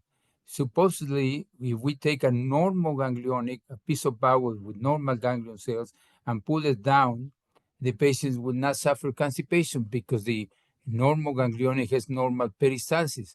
The fact is that some patients, not all of them, suffer from constipation. One possible origin is that, as you saw the diagrams of Dr. Pimenova and my diagram, the normal ganglionic bowel is very descended. And we know that if you take a hollow viscous, like a small bowel or colon or esophagus, and you stretch it and stretch it and stretch it, the efficiency of peristalsis decreases. So the more distended the bowel, the less effective peristalsis. So one possible cause of the constipation is the lack of peristalsis from a very dilated colon. So in our operations, we remove the aganglionic segment, but we also remove the most dilated part of the colon. And by doing that, we decrease the chances of constipation, but we do not eliminate that constipation. So the question is, there must be something. The normal ganglionic bowel has ganglion cells, but it's not normal. What is abnormal about that? Well, it's up to you again, the new generation. I firmly believe that the new generation of scientists and pediatric surgeons will come up with new ideas for new problems. I'm a very optimistic. When I heard you talk about the stem cells, of course you can do it. I'm sure it's going to happen. You just have to, the dreams come true. You just keep going and don't stop, and don't let pessimistic people to tell you that it's not possible, and you will eventually achieve something. I'm an optimistic person because life treated me very well, and because I was very skeptical, because I was against the ideas of the so-called experts, and I achieved something. So I think it will happen in your lifetime. So we have to find out what's wrong with the motility of a normal ganglionic bowel. Some patients are beautiful. They behave like normal patients, but others suffer constipation in spite of not being dilated and in spite of having ganglion cells. So we don't know the origin. And when we don't know the origin, when we don't know something, that's a challenge for research. And that's a challenge for young people who wants to win the Nobel Prize. We'll go to Stockholm when you win the Nobel Prize. And then all the patients suffer from fecal incontinence. Now, this should never happen. A patient with Hirschsprung disease that has a good operation should never have fecal incontinence. And yet it happens much more often than what we would like to. And that happens because the surgeon damaged the anal canal because of a poor surgical technique. Now, there are conditions in pediatric surgery that every pediatric surgeon can do, like bowel resections, like appendicitis, like hernias and all that. But there are other conditions like Hirschsprung disease, like anorectal malformations, that require special surgical skills, special surgeons who has passion for what they're doing, who are delicate and meticulous because they know that they are dealing with something very, very valuable, the tissue of a little baby that will live for 80 years. And if you don't have that, people should not be doing these operations because I'm not going to talk about the surgical technique because this is not the time and the moment and the audience, but we have to be very meticulous to preserve the lowest part of the rectum that we call anal canal. If we surgeon damages that, then the patient will never have bowel control. And that's tragic because the patient was born. Patients with Hirschsprung have many problems, but they do have potential for bowel control. If they don't have bowel control, it's a surgeon's to be blamed. In the left side of the slide, you see the anus of a patient, but we stretch the anus with special hooks, so you can see the anal canal. So that's the anal canal. That part of the bowel should be preserved because that part of the bowel is the most sensitive part of our body. With that part of the bowel, we are able to detect the difference between gas, liquid, and solid. If you remove that, and the patients come to us like in the right side of the slide, the surgeon did the pull-through operation and remove the anal canal. That patient, we have to tell the parents the truth. The patient will never have bowel control. Obviously, we offer them the bowel management that Dr. Bishop described, but would never have bowel control. So those are some of the unanswered questions that we learn about Hirschsprung disease. So somebody said the humans did not answer all the questions, and but Mother Nature still asks so many questions that we don't have the answers. But I believe that the young generation will come up with answers. I may not see it, but I'm sure. Thank you very much.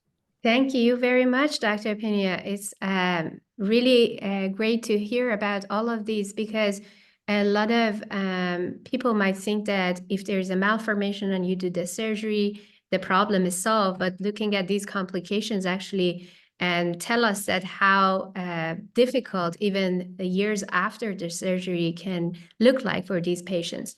There are a couple of questions that people have added. One of them is from Victoria.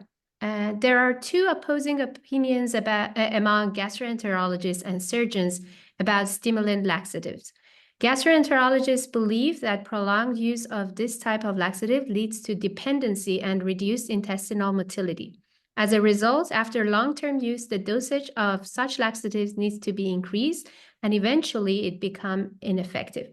For example, gastroenterologists argue frequent or continued use of senna may make you dependent on laxatives and cause your bowels to lose their normal activity. Colorectal surgeons argue that this opinion is misconception and that there is no scientific evidence to support the opinion that stimulant laxatives cause dependency. What is true? And the other question from the same person is, why do children with Hirschsprung disease still have constipation after removal of the aganglionic section? Yes. Well, the Hirschsprung disease, the question of why do they have constipation, I leave that in the air for the young generations to answer. I believe that it's a motility disorder. Those scientists and scientific-oriented gastroenterologists and surgeons should have laboratories to study bowel motility, all bowel motility from the esophagus to the anus. And the moment that we can control bowel motility, that we learn to control bowel motility, there will be no fecal incontinence. The moment that we have like a little capsule in our body that you can push and release nanograms of a drug that paralyzes the bowel, you will not have bowel movements, even if you have no sphincters. And then another little device that you push, another nanograms to activate your colon in a selective and timely efficiency, then you have bowel movements, and then you will be completely clean of stools. So that may happen, but that would be my idea to challenge young scientists. Now, concerning laxatives, I don't know how if you take a normal human being and you give Senna laxative for life, perhaps, I don't know, I have never done that, but a normal person, and you give Senna, perhaps you will end up having a laxative dependent person, but we never do that. We are talking about patients that have a colon that doesn't move. And the question is, how do you make it move? So it's not that we are going to make him laxative dependent, it's that they were born laxative dependent. Now, many gastroenterologists, and particularly those who believe in bowel, in rectal manometry and colonic manometry, they have a different idea. They believe that constipation may come from excessive sphincter, so an obstruction, and they design methods to release the obstruction. That's absolutely absurd. I believe that's absurd, because if I produce an obstruction in a child, and the rectum will suffer from terrible pains and catastrophic events, that's not the case. That's a very simplistic idea. Constipation means obstruction. Diarrhea means no sphincter. That's very even childhood type of idea. That's not the case. The problem is colonic motility. And if you don't want to give laxatives to a patient with idiopathic constipation, the patient is going to suffer terrible. So we have no choice. So if they criticize the use of laxatives, they must come with an alternative. And if the alternative is electrical stimulation of the sacrum, we have seen many patients and that doesn't work. So and the alternative is going to be to cut the sphincter, that you are going to make the patient incontinent. So if they don't come with a rational alternative, we still have to use NAT and we still have to use laxatives. Another thing is very important. It's a difference between the constipation of millions of children that go to a pediatrician because the mother says that did not pass through, and the pediatrician prescribes orange juice, prune juice, and that's the end, and no laxatives. Perfect, that's perfect. We are not talking about those patients. We surgeons receive the patients that had constipation, the pediatrician could not cure, the gastroenterologist failed, and then they come to us. And the alternative is to be laxatives or remove the colon. And we try laxatives first, of course. So it's a misconception. We are talking about different type of population. Thank you very much. And there's another question, which I don't understand the abbreviation, but I just read the question. If ARM patients, unlike HD, have normal ganglionic interaction, why is motility of colon compromised, and therefore the need for enemas or laxatives? Why patients with anorectal malformation that have ganglion cells have compromised motility? They have the patients with anorectal malformations in general don't have a motility disorder. What happens is that if we remove part of the colon in patients with anorectal malformations, if we remove more and more colon, eventually we'll have a patient with liquid stool. And then the bowel management will be very difficult to implement. Now, we don't know why the better the malformation, the lower the malformation, the more severe constipations they have. We don't know. There are theories. Some people believe that patients with those perineal fistulas, those benign malformations, when they are born with a dilated colon. And as I said at the beginning, any hollow viscous that is stretched like that loses peristalsis. Loses peristalsis means no efficient emptying.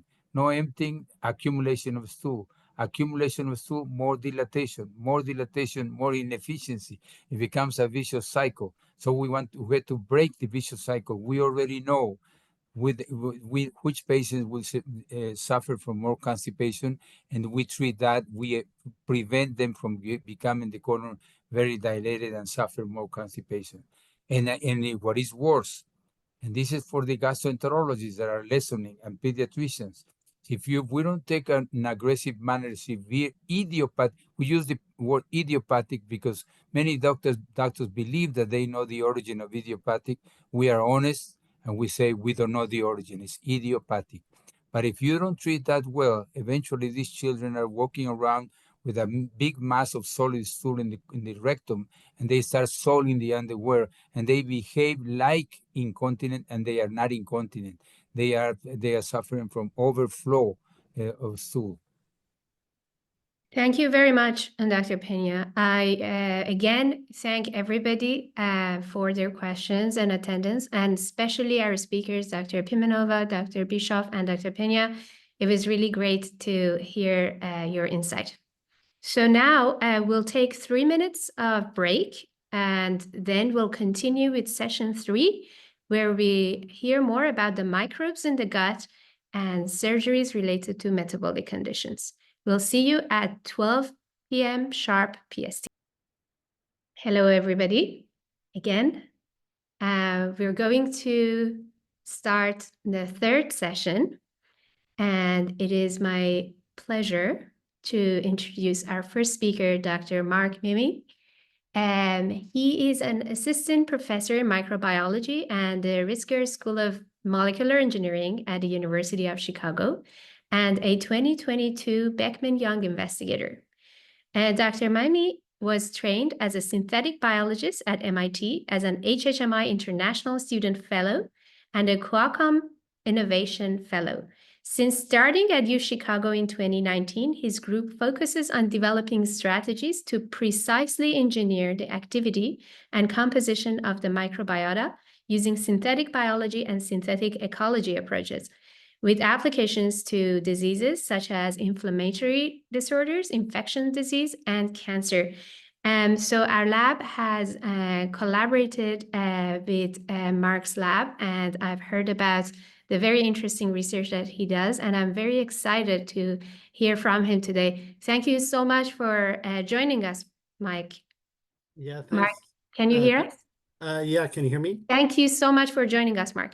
Yeah, thanks for the invitation. It's a pleasure to be here, and happy to share some of our work with all of you. So roughly speaking, we work in trying to engineer the gut microbiome and all of that. So I'll give you a little bit of an intro on why we're interested in microbes in the gut, the sort of challenges that we currently have in trying to manipulate it in rational ways, and then some of the efforts that we're trying to do mostly in the technology development space so that we can engineer microbiomes. So first off, my slides will advance. So what is the microbiota? So I teach a whole course on this, so it's going to be very difficult to sort of, distill it down into a slide or two. But roughly speaking, it's the collection of microorganisms that live on and in the body. So while most of this focus of the study in microbiome research is on bacteria in the microbiome, there are also archaea that are there, fungi, protists, viruses, and worms, and even some part of the world. And to kind of distill it down into 3 words, the microbiota is diverse, it's heterogeneous, and it's complex. So this is some old data from the Human Microbiome Project that was published, I guess, 12 years ago now, that was looking at the composition of microbial communities at different body sites in the body. And they found that each person harbors around 1,000 or so unique species of bacteria, that there's around 10,000 to 100,000 different metabolites that are being produced by those bacteria that leave the sites where the bacteria live and enter circulation and can interact with even distal organs. There's around 1 million to 10 million genes, so it dwarfs the coding potential of the human genome by about 20-fold, and there's 1 trillion microbes in the body. And it's also worth saying, too, that each individual has kind of a unique microbiome that's as unique as our fingerprints. But although there's kind of different sort of, bugs that might occupy our microbiome, there tends to be functional conservation. So everyone's microbiome looks different, but most of these microbiomes, for the most part, do the same thing. And what's also worth noting as well is that it was really in the mid-2000s where there was this renaissance in studying the microbiome. And that was really kickstarted by these advances in technology, particularly in next-generation sequencing technology that allowed microbial ecologists to profile the composition of microbial communities without the need to culture microbes. And this kind of technological advance really kind of spurred this renewed interest in studying host-associated microbial communities. And in about a decade of research or so, like what did we learn? We learned that really disease can change the composition and the activity of the microbiome. And that disease is left intentionally vague because it really literally seems like any sort of disease that can affect a human can affect the function or the composition of the microbiome. And these include things that you might expect. So things like infectious disease, where the bacteria in the body might compete with invading bacteria, and that might affect disease outcomes. Different sorts of immunological diseases, so things like allergy or inflammatory bowel disease. Classically, microbes that are in the body interact with the immune system. So it makes sense that the microbiome can kind of affect the tone of that. But as time went on, things like behavioral diseases, neurodegenerative diseases, cancer became to be associated with the microbiome.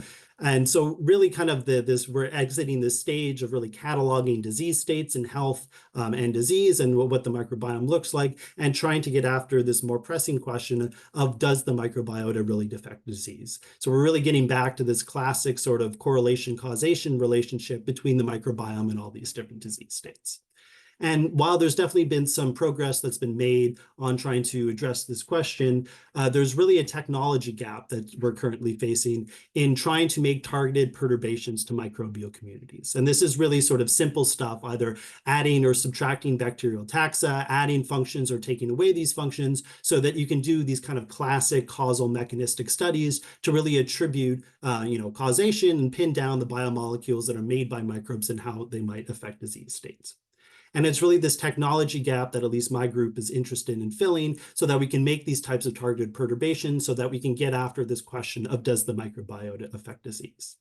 And the nice thing too is that if the answer is yes to that question, and it does in fact affect disease, then we can try to use these same tools to engineer the microbiome in rational ways to treat the disease, to kind of push microbial communities from an unhealthy phenotype to one that might be able to confer health.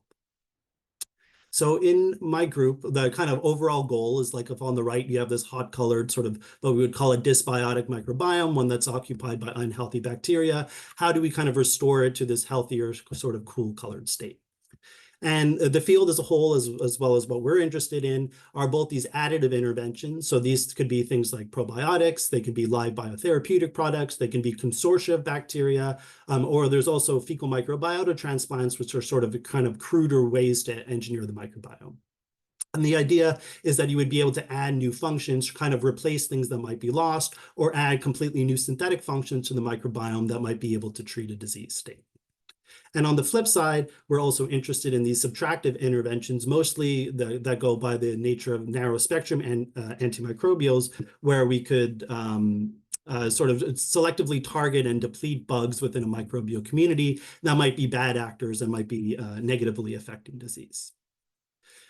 So in my group, one of the key questions for at least half of it is this idea of, can we use synthetic biology strategies to domesticate gut microbes? And by that, I mean, can we kind of use these newer genetic engineering techniques so that we can manipulate the genomes, perform gene editing in microbes that inhabit the gut, so that we can use them to sort of use these techniques to correlate them with disease states? And what this can do, this can kind of enable both causal and mechanistic studies to, again, link the kind of role of the microbes in particular disease states.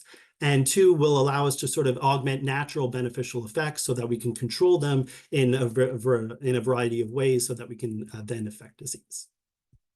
So kind of really at a high level, some of the things that we think about without really getting into too technical in the nitty gritty, the kind of first key question is this idea of, how do you introduce and maintain heterologous DNA in gut symbionts? So most of these kind of bugs that live in the gut, they're difficult to culture, they're difficult to grow, they can't exist within the presence of oxygen. And what we're trying to do is introduce kind of heterologous DNA that we can engineer in the lab stably into these bugs so that they can persist over time. Most of the time, we kind of leverage natural mechanisms of horizontal gene transfer. So things like viral vectors like phage, things like conjugation, which is a form of bacterial mating. And we kind of co-opt those techniques so that we can introduce DNA into these bugs.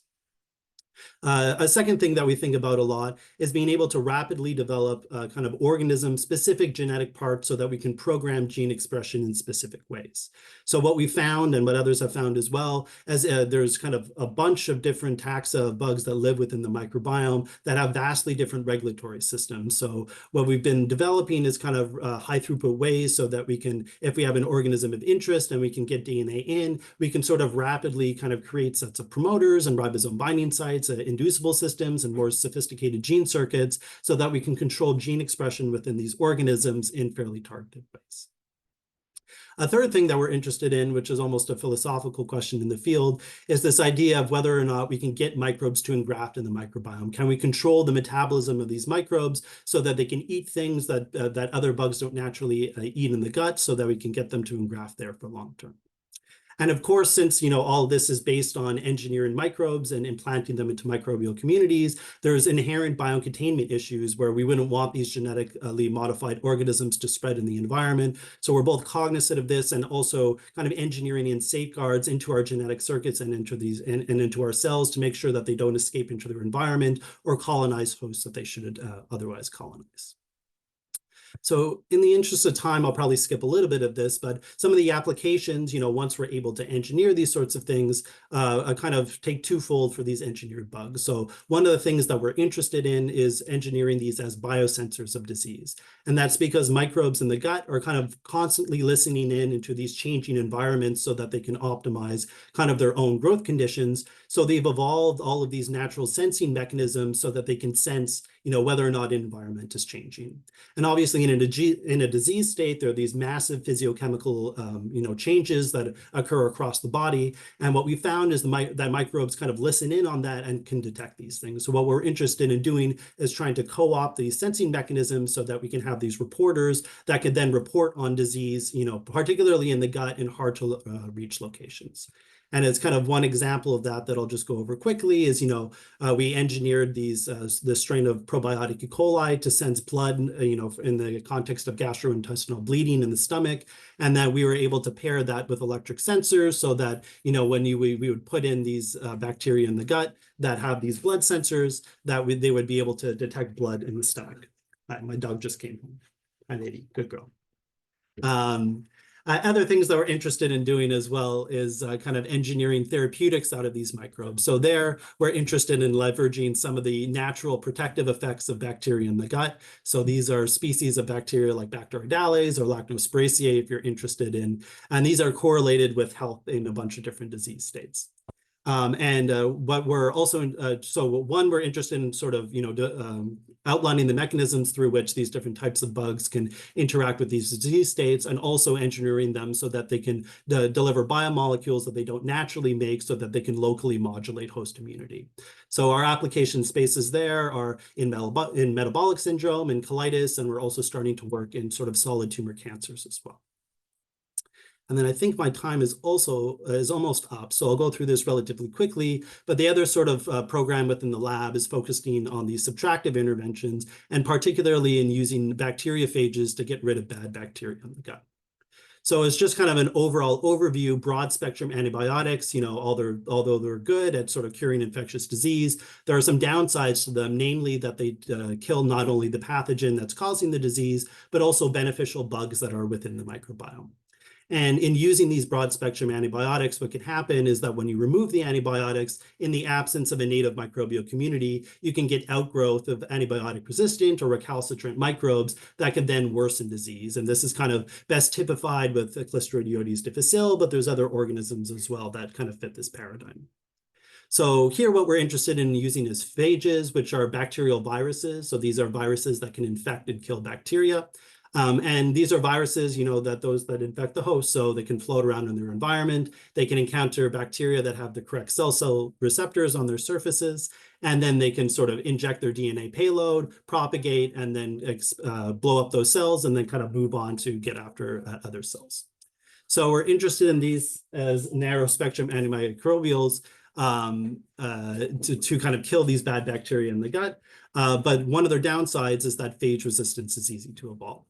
So what we've done is kind of create banks of phages that can target our pathogen of interest. That's Klebsiella. I'll go through this relatively quickly. And essentially, we have these massive repository of phages now so that we can select cocktails of phages so that we can combine together to minimize the chance that resistance is evolved. And we also use some evolutionary strategies as well to end up killing the cells. So these can kill bacteria within the gut. But what we found is kind of when we move them into these mouse models, which is ultimately what we want to do to engineer the microbiome, we see that they can behave quite unpredictably. So we do see that they can kill bacteria in the gut, but they're kind of not as good as we would hope. And a lot of our kind of current ongoing studies are trying to improve that. Some of these issues are things that are simple. So one of them is formulation. We see that if we can get a lot of phages in the gut, we can make a much better antimicrobial. So we're working on making better formulations so that we can deliver these phages to the distal gut where they would be active. But we also see interesting phenotypes as well. So we see that we can get coexistence between virulent phage and susceptible bacteria in the gut. And we think that's due to kind of spatial heterogeneity or phenotypic heterogeneity in bacterial populations. And we're trying to define that. And we also see that phages behave differently in the gut environment than they do in vitro conditions. So for instance, if you look at this orange line, which is our best phage that we had in vitro, when we deploy that in the gut, we see that it's kind of rapidly cleared and doesn't really infect the bacteria at all. So we're trying to understand how sort of these environmental parameters can sort of dictate the success or failure of phage therapy that's there. So that's what I said. One of the last things, though, even though we're sort of kind of have a medium sort of killing of the bacteria, one of the cool things that we can note is even though that we're not completely depleting the bacterial populations, we could use the phages to force the bacteria to evolve to lose key virulence factors that would be necessary for infection. So on the left, this is kind of using the phages to get bacteria to lose their capsule, which is one of the key virulence factors in Klebsiella. And they could lose other virulence factors as well, like O antigen. And what we've even seen as well is we can use the phages to get the bacteria to lose O antigen. And then we can even see counter evolution of the phages that as the bacteria evolve resistance by losing this virulence factor, the phages modify themselves so that they can target other proteins within the gut. So with that, I think I'm a little bit over time, but I'll acknowledge the folks in the lab and I'll be happy to take any questions in the remaining time.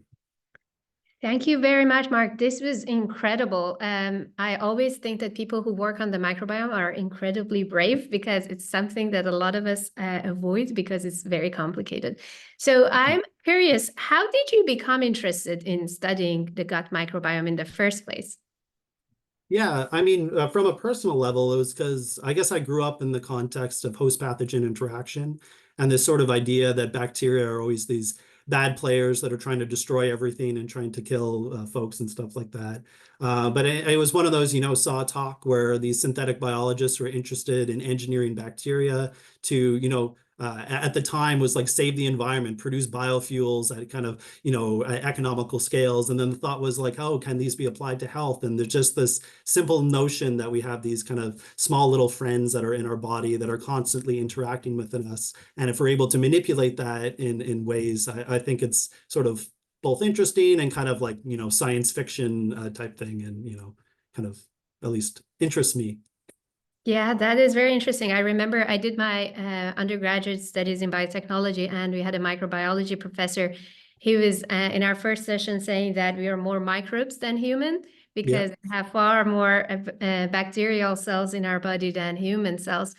And I think it is really an ignorant perspective if we do not look at it when we look at us humans. So appreciating that requires bravery. So definitely thank you so much for all of this that you're doing. And for the interest of time, I'll go to the next speaker. But I just want to know, what do you think is the biggest obstacle in the field? So if you had all the money and you could solve all the problems and feasibility and technical issues were not problems, what would be the thing that you would do in this field? Yeah, it's tough. I mean, I think it's a tough field for two reasons. One is the thing that I mentioned is that these are hard. They're so variable and it's very difficult to do traditional gain or loss of function studies. So the fact that those things aren't on the table, it's like studying an organism, but there's no genetics that's possible, or you can't purify proteins from it, or it's sort of these very base simple things. So I think that's a huge challenge that needs to be solved going forward. And the second thing is that it's really an interdisciplinary field. So there's microbiologists that are involved, there's computational biologists, there's ecologists, and then there's the whole host side. So normally it's folks that are studying microbes, and then it's interacting with some sort of host system, whether it's the immune system or the nervous system or other sort of physiological systems. And it's often very difficult to find single labs that could really bridge those two sort of things. So I'll say on my side, we're microbiologists. We're very bad at doing host-oriented things, and we sort of just do things on the other side. And there's other microbiome labs that are very good immunologists, but to be honest, they're kind of bad microbiologists. So really finding those like really good interdisciplinary collaborations or those scientists that can really speak both languages, I think is a huge challenge in the field. Yes, you're absolutely right. And you're actually one of the amazing people who does collaborate with people from different fields. So thank you so much again for your time on a Saturday. I really appreciate it. Thanks. I'm now going to introduce our last speaker. I'm actually very excited, and it's very much my pleasure to introduce Dr. Ali Tawakkoli. He's a minimally invasive and bariatric surgeon at Brigham and Women's Hospital, where he serves as the Chief of Division of General and GI Surgery, and he's the co-director of the Center for Weight Management and Wellness, and the director of Minimally Invasive Surgery Fellowship. Dr. Tawakkoli is the Francis Moore Associate Professor of Surgery at Harvard Medical School, and he's received a medical degree from the London Hospital Medical College in England, where he became a Fellow of the Royal College of Surgeons of England, and before moving to Boston. In Boston, he completed both surgical residency and fellowship in advanced minimally invasive surgery at the Brigham Hospital. He leads an active research group that studies the mechanisms of diabetes resolution after gastric bypass surgery, focusing on the role of intestinal metabolism and portal signaling. And his group goals are to develop less invasive alternatives to surgery that can replicate the metabolic benefits of surgery without the risks. Thank you so much for joining us today. I'm very excited to hear your talk, especially because I personally have focused on metabolic aspects of the GI problems. Thank you. Floor is yours. So, Homa, thank you so much for inviting me. I'm going to try to share slides and hopefully it will work. So you can see it, everything okay? Correct. Yes, thank you. So thanks for having me. I think it's a special privilege to be here. Although I never went to Cambridge University, I actually started my surgical training in England near Cambridge. I was actually part of the East Anglian Deanery. So I've walked past the many colleges. So I feel a fake affiliation to it. So what I'm going to talk a little bit about today is the role of surgery in metabolism and specifically weight management and diabetes. And as I think everyone is very well aware of the obesity epidemic that's affecting the US. This is the US obesity map for 2023, showing that over 40% of the population is affected by obesity. In some states, this reaches approximately 50% as well. And this is a worldwide epidemic. So when you look at the incidence of world obesity across the world, in every continent, even some of the continents where we may typically associate with malnutrition, such as Africa, the obesity epidemic has increased. And now we live in a world that obesity kills more than malnutrition. And our treatment approach to obesity has usually been kind of essentially this idea of diet and exercise. I think this cartoon captures what most people feel about diet and exercise. We've all tried it, and the reality is, depending on how much weight you want to lose, diet and exercise has very limited effect, as you can see on the left there. And then for people who needed to lose more weight, who were really struggling with severe obesity, losing more weight was very, very challenging. We had a few anti-obesity medications available until a couple of years ago. They were not very effective. They had significant side effects. Compliance with them was very low. And at the other end of the spectrum, for people with BMIs greater than 40 who really had significant obesity, we had surgical options. But again, they were not necessarily, although, and I'll talk about it, although the surgery has been shown to be highly effective and frankly safe, it wasn't very popular with the patients. They didn't like this idea of they want a change in having surgery and having their GI anatomy changed. So there was a real huge therapeutic gap. People wanting to lose some weight, didn't want to have surgery, and we really didn't have an option for them. And over the last few years, 2 or 3 years, there's been significant advances here. I think everyone has now at this point has heard about Wegovy and Ozempic and the other medications that have come out. Obviously, this was spearheaded by the publication and data of semaglutide, which is a GLP-1 receptor agonist. It's an incretin hormone secreted by the gut that was initially approved under the name of Ozempic for treatment of diabetes and subsequently marketed under the trade name Wegovy for treatment of weight. And it's been shown to have excellent results. Patients lose around 15% of their total body weight with this medication. And then subsequently and more recently, another medication called tirzepatide, which is a GLP-1 and a GIP mixed receptor agonist, has come to the market. Initially marketed under the name Mounjaro for treatment of diabetes, and as of last year available as Zepbound for weight management, has shown even more effectiveness. So when you look at this, the graph we just showed, now we have semaglutide and tirzepatide starting to fill that therapeutic gap that we had. The challenge is that increasingly the real world efficacy of these data is proving to be a little bit more difficult. And I won't get too much to it for the time restrictions we have, but essentially there's been a huge issue with access to these drugs.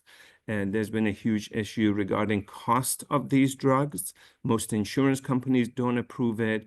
And also for the people who take it, in some cases, the side effects has actually prevented them from taking it appropriately for the duration needed. And in a study that we've done at the Brigham, and it's kind of under review for publication, we looked at 1,000 prescription of these medications that was done a year ago.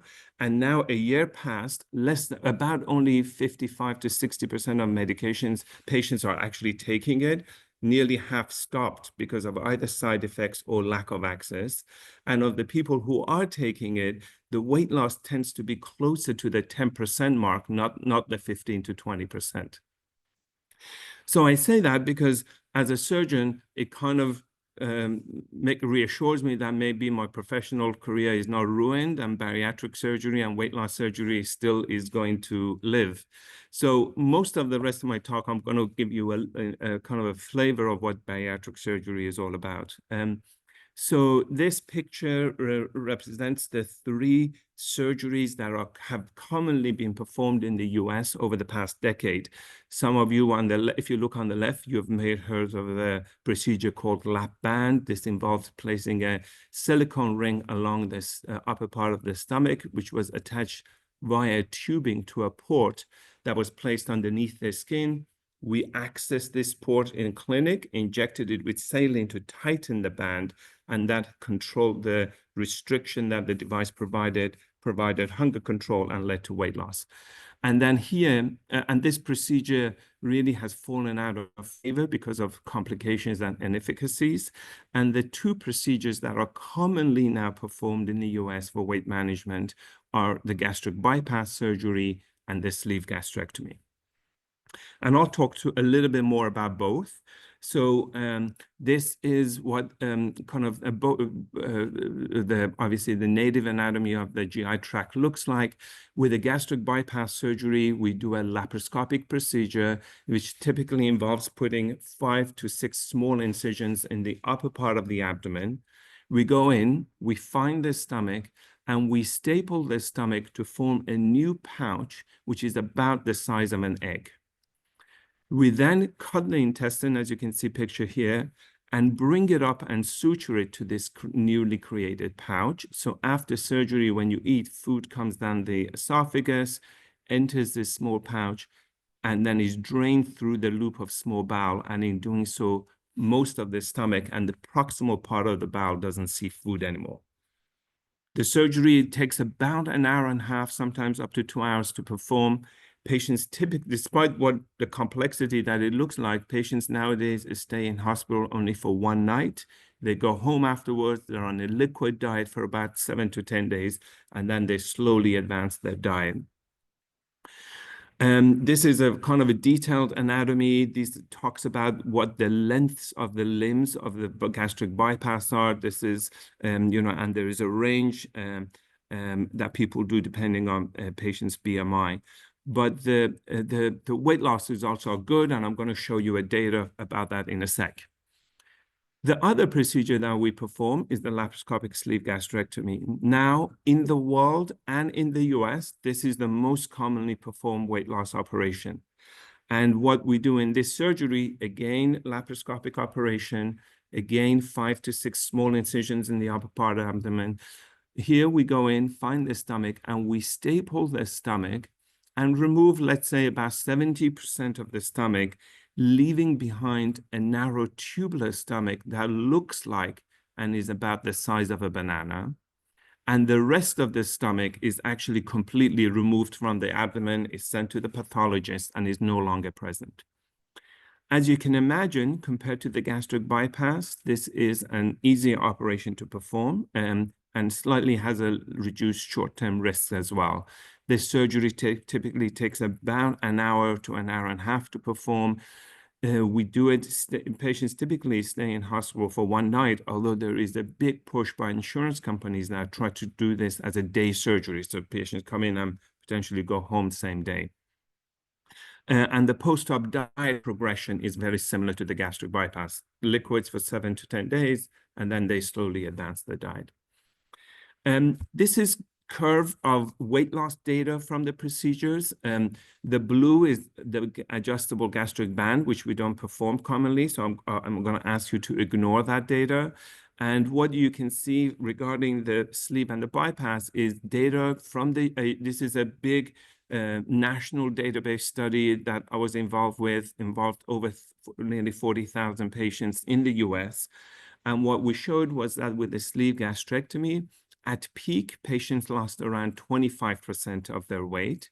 And if you follow them for 5 years or more, there is a little bit of a weight regain. That's kind of what I would regard as the natural course of the disease. And at 5 years down the road, weight loss is around 20%. With a gastric bypass, the peak weight loss is around 31%. And again, 5-year weight loss about 25%. So they provide excellent weight loss and durable weight loss.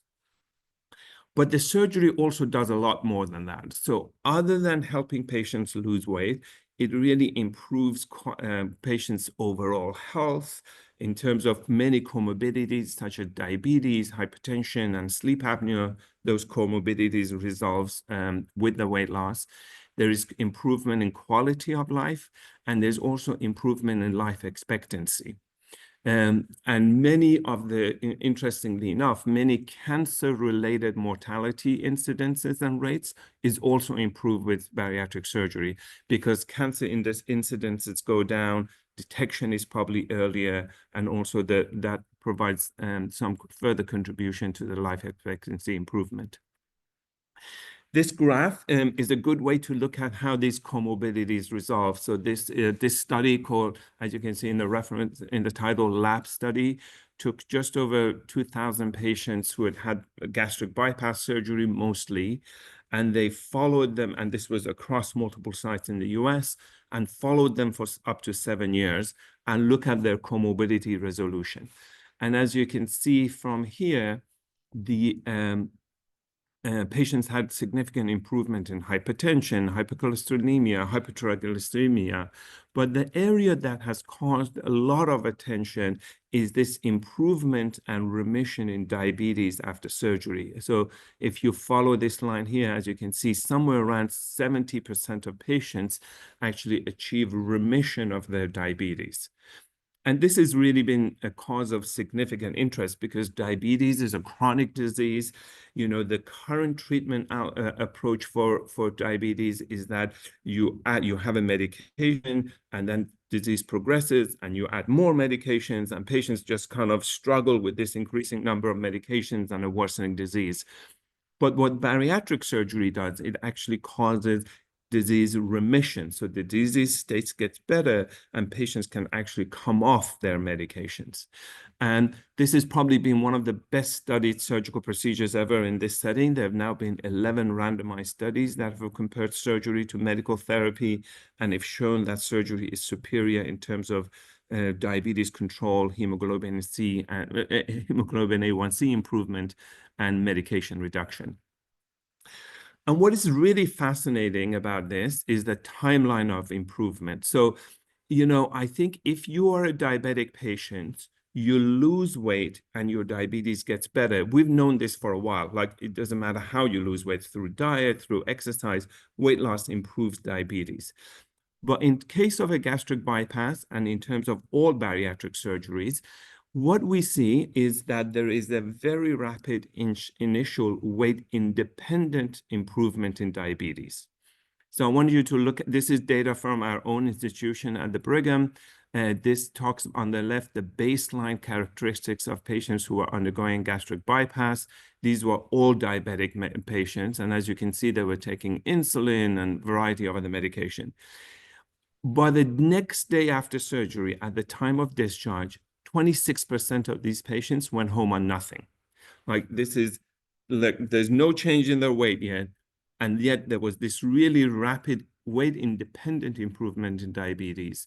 And then if you follow these patients over the year, as they lose more weight, then further improvement in diabetes occurs. So there's this kind of continuous weight-dependent improvement in diabetes as well. And as a result, patients have really, the field has started really refer to bariatric surgery as the kind of a field of metabolic operations. So and what that means, we're doing these surgeries not to just help patients lose weight, but to improve their metabolism and diabetes specifically.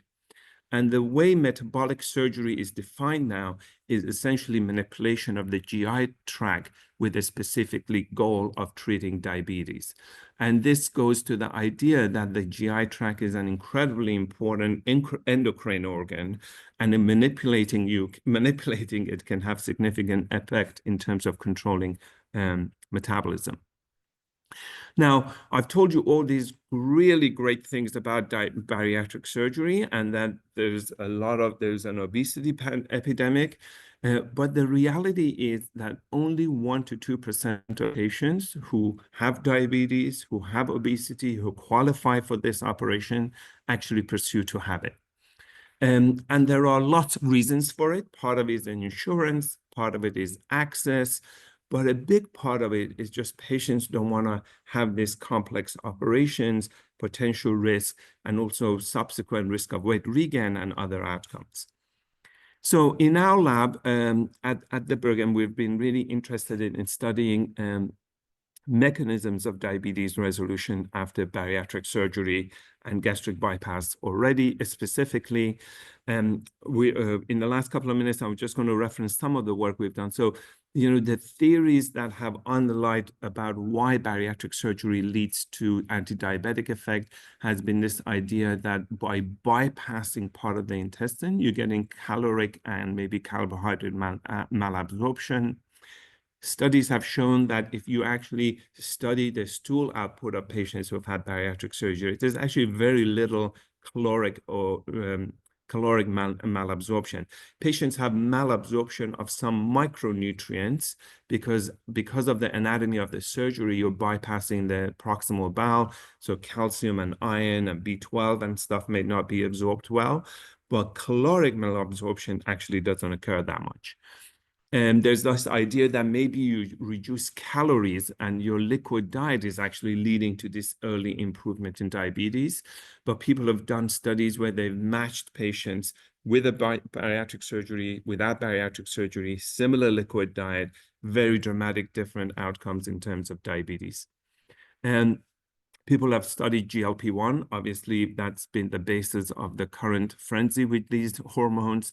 And although they are important and contribute to diabetes improvement, some studies have shown that actually if you block the GLP-1 with an inhibitor in human patients, they're actually the anti-diabetic effect still persists. Bile salts and microbiome have been studied, and there's all been some suggestions that by rearranging the GI anatomy, you're actually changing how the intestine itself utilizes substrates for nutrition, and that in the intestine itself is increasing more, utilizing more glucose that may be contributing to the metabolic benefits. But one of the things that has caught our attention has been that after gastric bypass, because you're bypassing the stomach and the first part of the intestine, this anatomical alteration leads to a significant, is actually the driver of the early anti-diabetic effects of gastric bypass. And we know this because if you put a fistula or a feeding tube into this remnant stomach and reintroduce food back in there, some of these anti-diabetic effects are reversed. So, and there's been us and a lot of people have done a lot of research trying to understand what's the mechanism that this proximal bowel isolation leads to improvement in diabetes. No one has sussed it out. But we kind of in the lab decided to say, well, while we're still doing the scientific work to understand it, can we also think of a less invasive way to replicate this anatomical effect of the gastric bypass? And the idea was, can we create a compound that you can orally take and it adheres to the distal stomach and proximal bowel so the food doesn't contact the bowel lining in that area, it just goes through, thus replicating the effect of the gastric bypass on the left. And this has been work that I've been doing with Jeff Karp, who is a fabulous entrepreneur and biotech scientist at the Brigham. We've essentially over the last few years have kind of worked on creating a compound, which we refer to as LUCI, stands for luminal coating of the intestine. LUCI is a powder that's, when it mixed with water in the stomach, forms a paste. So this is what the compound looks like. This is in vitro studies of LUCI being applied to the surface of the intestine. And as you can see, it creates a kind of a homogeneous layer on the bowel. And then and this is mucoadhesive, so it sticks there. And we've done lots of fancy tests, but this beaker test is a good one just to look at because we adhered the LUCI there and we shook it. And as you can see, kind of it remains sticking there. So there's more fancy data to support this, but it shows that it's a mucoadhesive layer. And we've done CT imaging in rodents and shown that, as you can see, the LUCI forms a coating on the distal stomach and the proximal bowel. And then the real pudding was that, okay, fine. Now, if you could this be a therapeutic strategy for diabetes? And can we, if we give so we gave rodents the LUCI, we then did an oral glucose tolerance test, as you can see here, and we showed that the incremental area under the curve was reduced by about 47%. This was an acute set of studies. This was published a few years back in Nature Biomaterials. And then we subsequently started doing more chronic studies on this. So in this set of experiments, we took a bunch of rats. We treated them with LUCI once a day or saline once a day for several weeks. And then we gave them a high-fat diet. And then afterwards, after that 3-week period, we analyzed them. We looked at essentially fasting glucose. And what we saw that with LUCI administration, fasting glucose was dropped. As you can see, the fasting insulin on the body dropped dramatically, and the insulin secretion also improved. There was also a modest weight loss, as you can see, 8.3%, not great, but not bad. And then importantly, when we did an oral glucose tolerance test in response to this glucose stimuli in animals that had been treated with LUCI, we saw an increased response in GLP-1 and GIP. And this is important. This pattern of the 5 graphs that I'm showing here is important because it seems that Lucy is mimicking the effect of the gastric bypass, which was our aim initially. Lucy has now been licensed out to a startup company called Ultrix Bio. At the left there, you can see it. That's kind of pursuing that work. And we'll see what the future holds. So I know my time was short and it was a fast talk, so I apologize, but I want to thank Homa and the group thank you for including me and the invitation, and happy to answer your questions. Thank you so much. This is incredible. I am very excited to see the effect of this because it's very fascinating. One of the things that I wanted to ask you is that actually a lot of patients with type 1 and type 2 diabetes and obesity and metabolic disorders do experience gastroparesis, which is food staying in the gut, the stomach, for much longer than it's normal.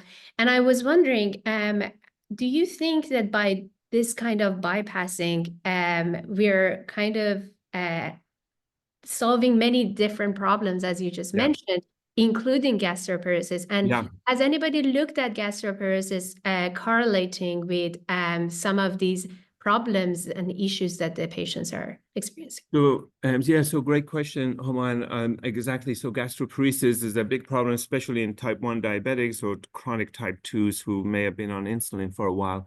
So the gastric bypass and sleeve gastrectomy are actually both great treatments for gastroparesis as well. So, so we do, in fact, let's just say if you see a gastroparetic patient and maybe they're not obese, but they still are struggling with gastroparesis, we do sometimes consider doing these operations for them, especially in the setting of diabetes. And then, do they actually improve?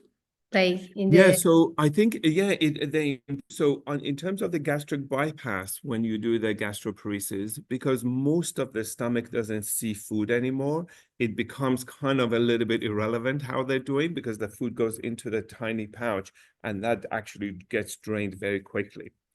In terms of the gastric sleeve, in general, we know that gastric sleeve gastrectomy speeds up emptying, so that actually also improves any gastroparesis related symptoms as well. And then I have another question. This is generally because our GI is very, very long, and by definition, we can make it shorter at any given part, but we know that different parts of the GI have different functions. A lot of it is known, a lot of it is still mysterious.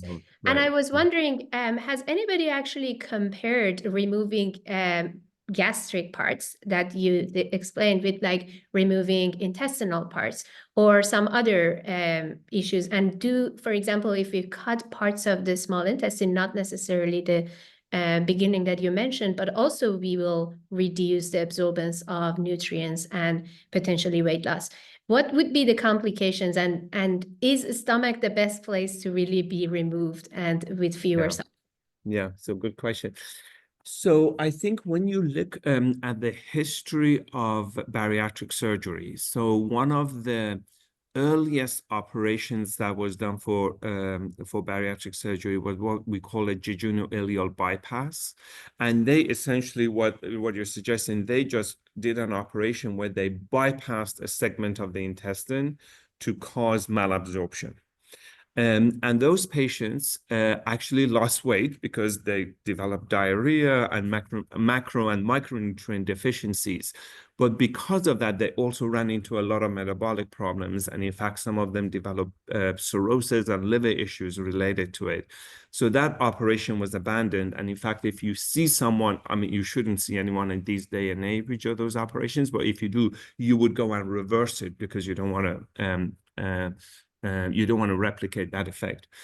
I think it's really important to think about how bariatric surgery works. So often us as clinicians and most people look at the anatomy of the gastric bypass, and I can put that picture up again, and think about it as that this is this operation works through restriction and malabsorption. And let me just kind of bring that up, if you don't mind, for 1 second. So what that means is they think, okay, you have created a gastric pouch, which is really small. Right here, you can see it. So that restricts food. So that means you cannot physically put food in your stomach. You're restricted. And because you're bypassing segments of the intestine, you're causing malabsorption, right? And I think we've really in the field moved away from that, to be honest. So, and there are lots of examples and data to suggest, although you create a small gastric pouch, that gastric pouch actually empties pretty quickly. So it's not as the food gets hung up there and causes a physical restriction effect. And as I mentioned before, when you look at malabsorption, there's not a whole lot of caloric malabsorption after gastric bypass. But what the surgery does is, because of by manipulating the GI tract, it leads to a set of neurohormonal responses, some of which we understand and we know, such as the GLP-1 response. Some of it we're still trying to work out, and specifically may involve vagal signaling that occurs in this area. And those changes help reduce hunger. So people eat less because they're less hungry, not necessarily because they're restricted and they cannot eat. And they also increase satiety. So that means when you eat, you get full quicker, and you don't want to eat. So I think that and because of that, we're kind of, the field had, which at one point was very obsessed about length of the small bowel and how much to resect and how much to bypass, has kind of more shifted away to thinking about the field as a more of a neurohormonal field. Yeah, that's incredible. Thank you. I have so many questions, but I'll ask you later because of the time. I really, really appreciate you joining us on your Saturday. And I wanted to tell everybody that if there are any questions, please feel free to send us your questions to the email account, contact@cantabnca.org. And I wanted to thank everybody, especially Dr. Pimenova, who helped me with organizing this. And if you have a few minutes, we'll hear from Mr. Ravi, Karthik Ravi at Stanford.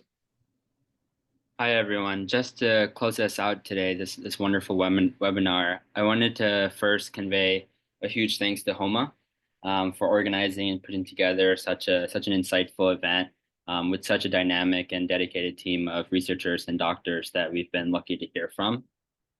Throughout this webinar, we've heard about all kinds of very exciting and inspiring technology, things like nanodrug delivery to selectively promote or reduce gut motility, things like genetic engineering of gut microbes to increase therapeutic benefit.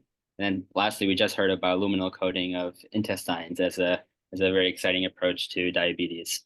And we've been lucky to hear from speakers all around the country. So thank you very much to all the speakers today for sharing all your inspiring work and research.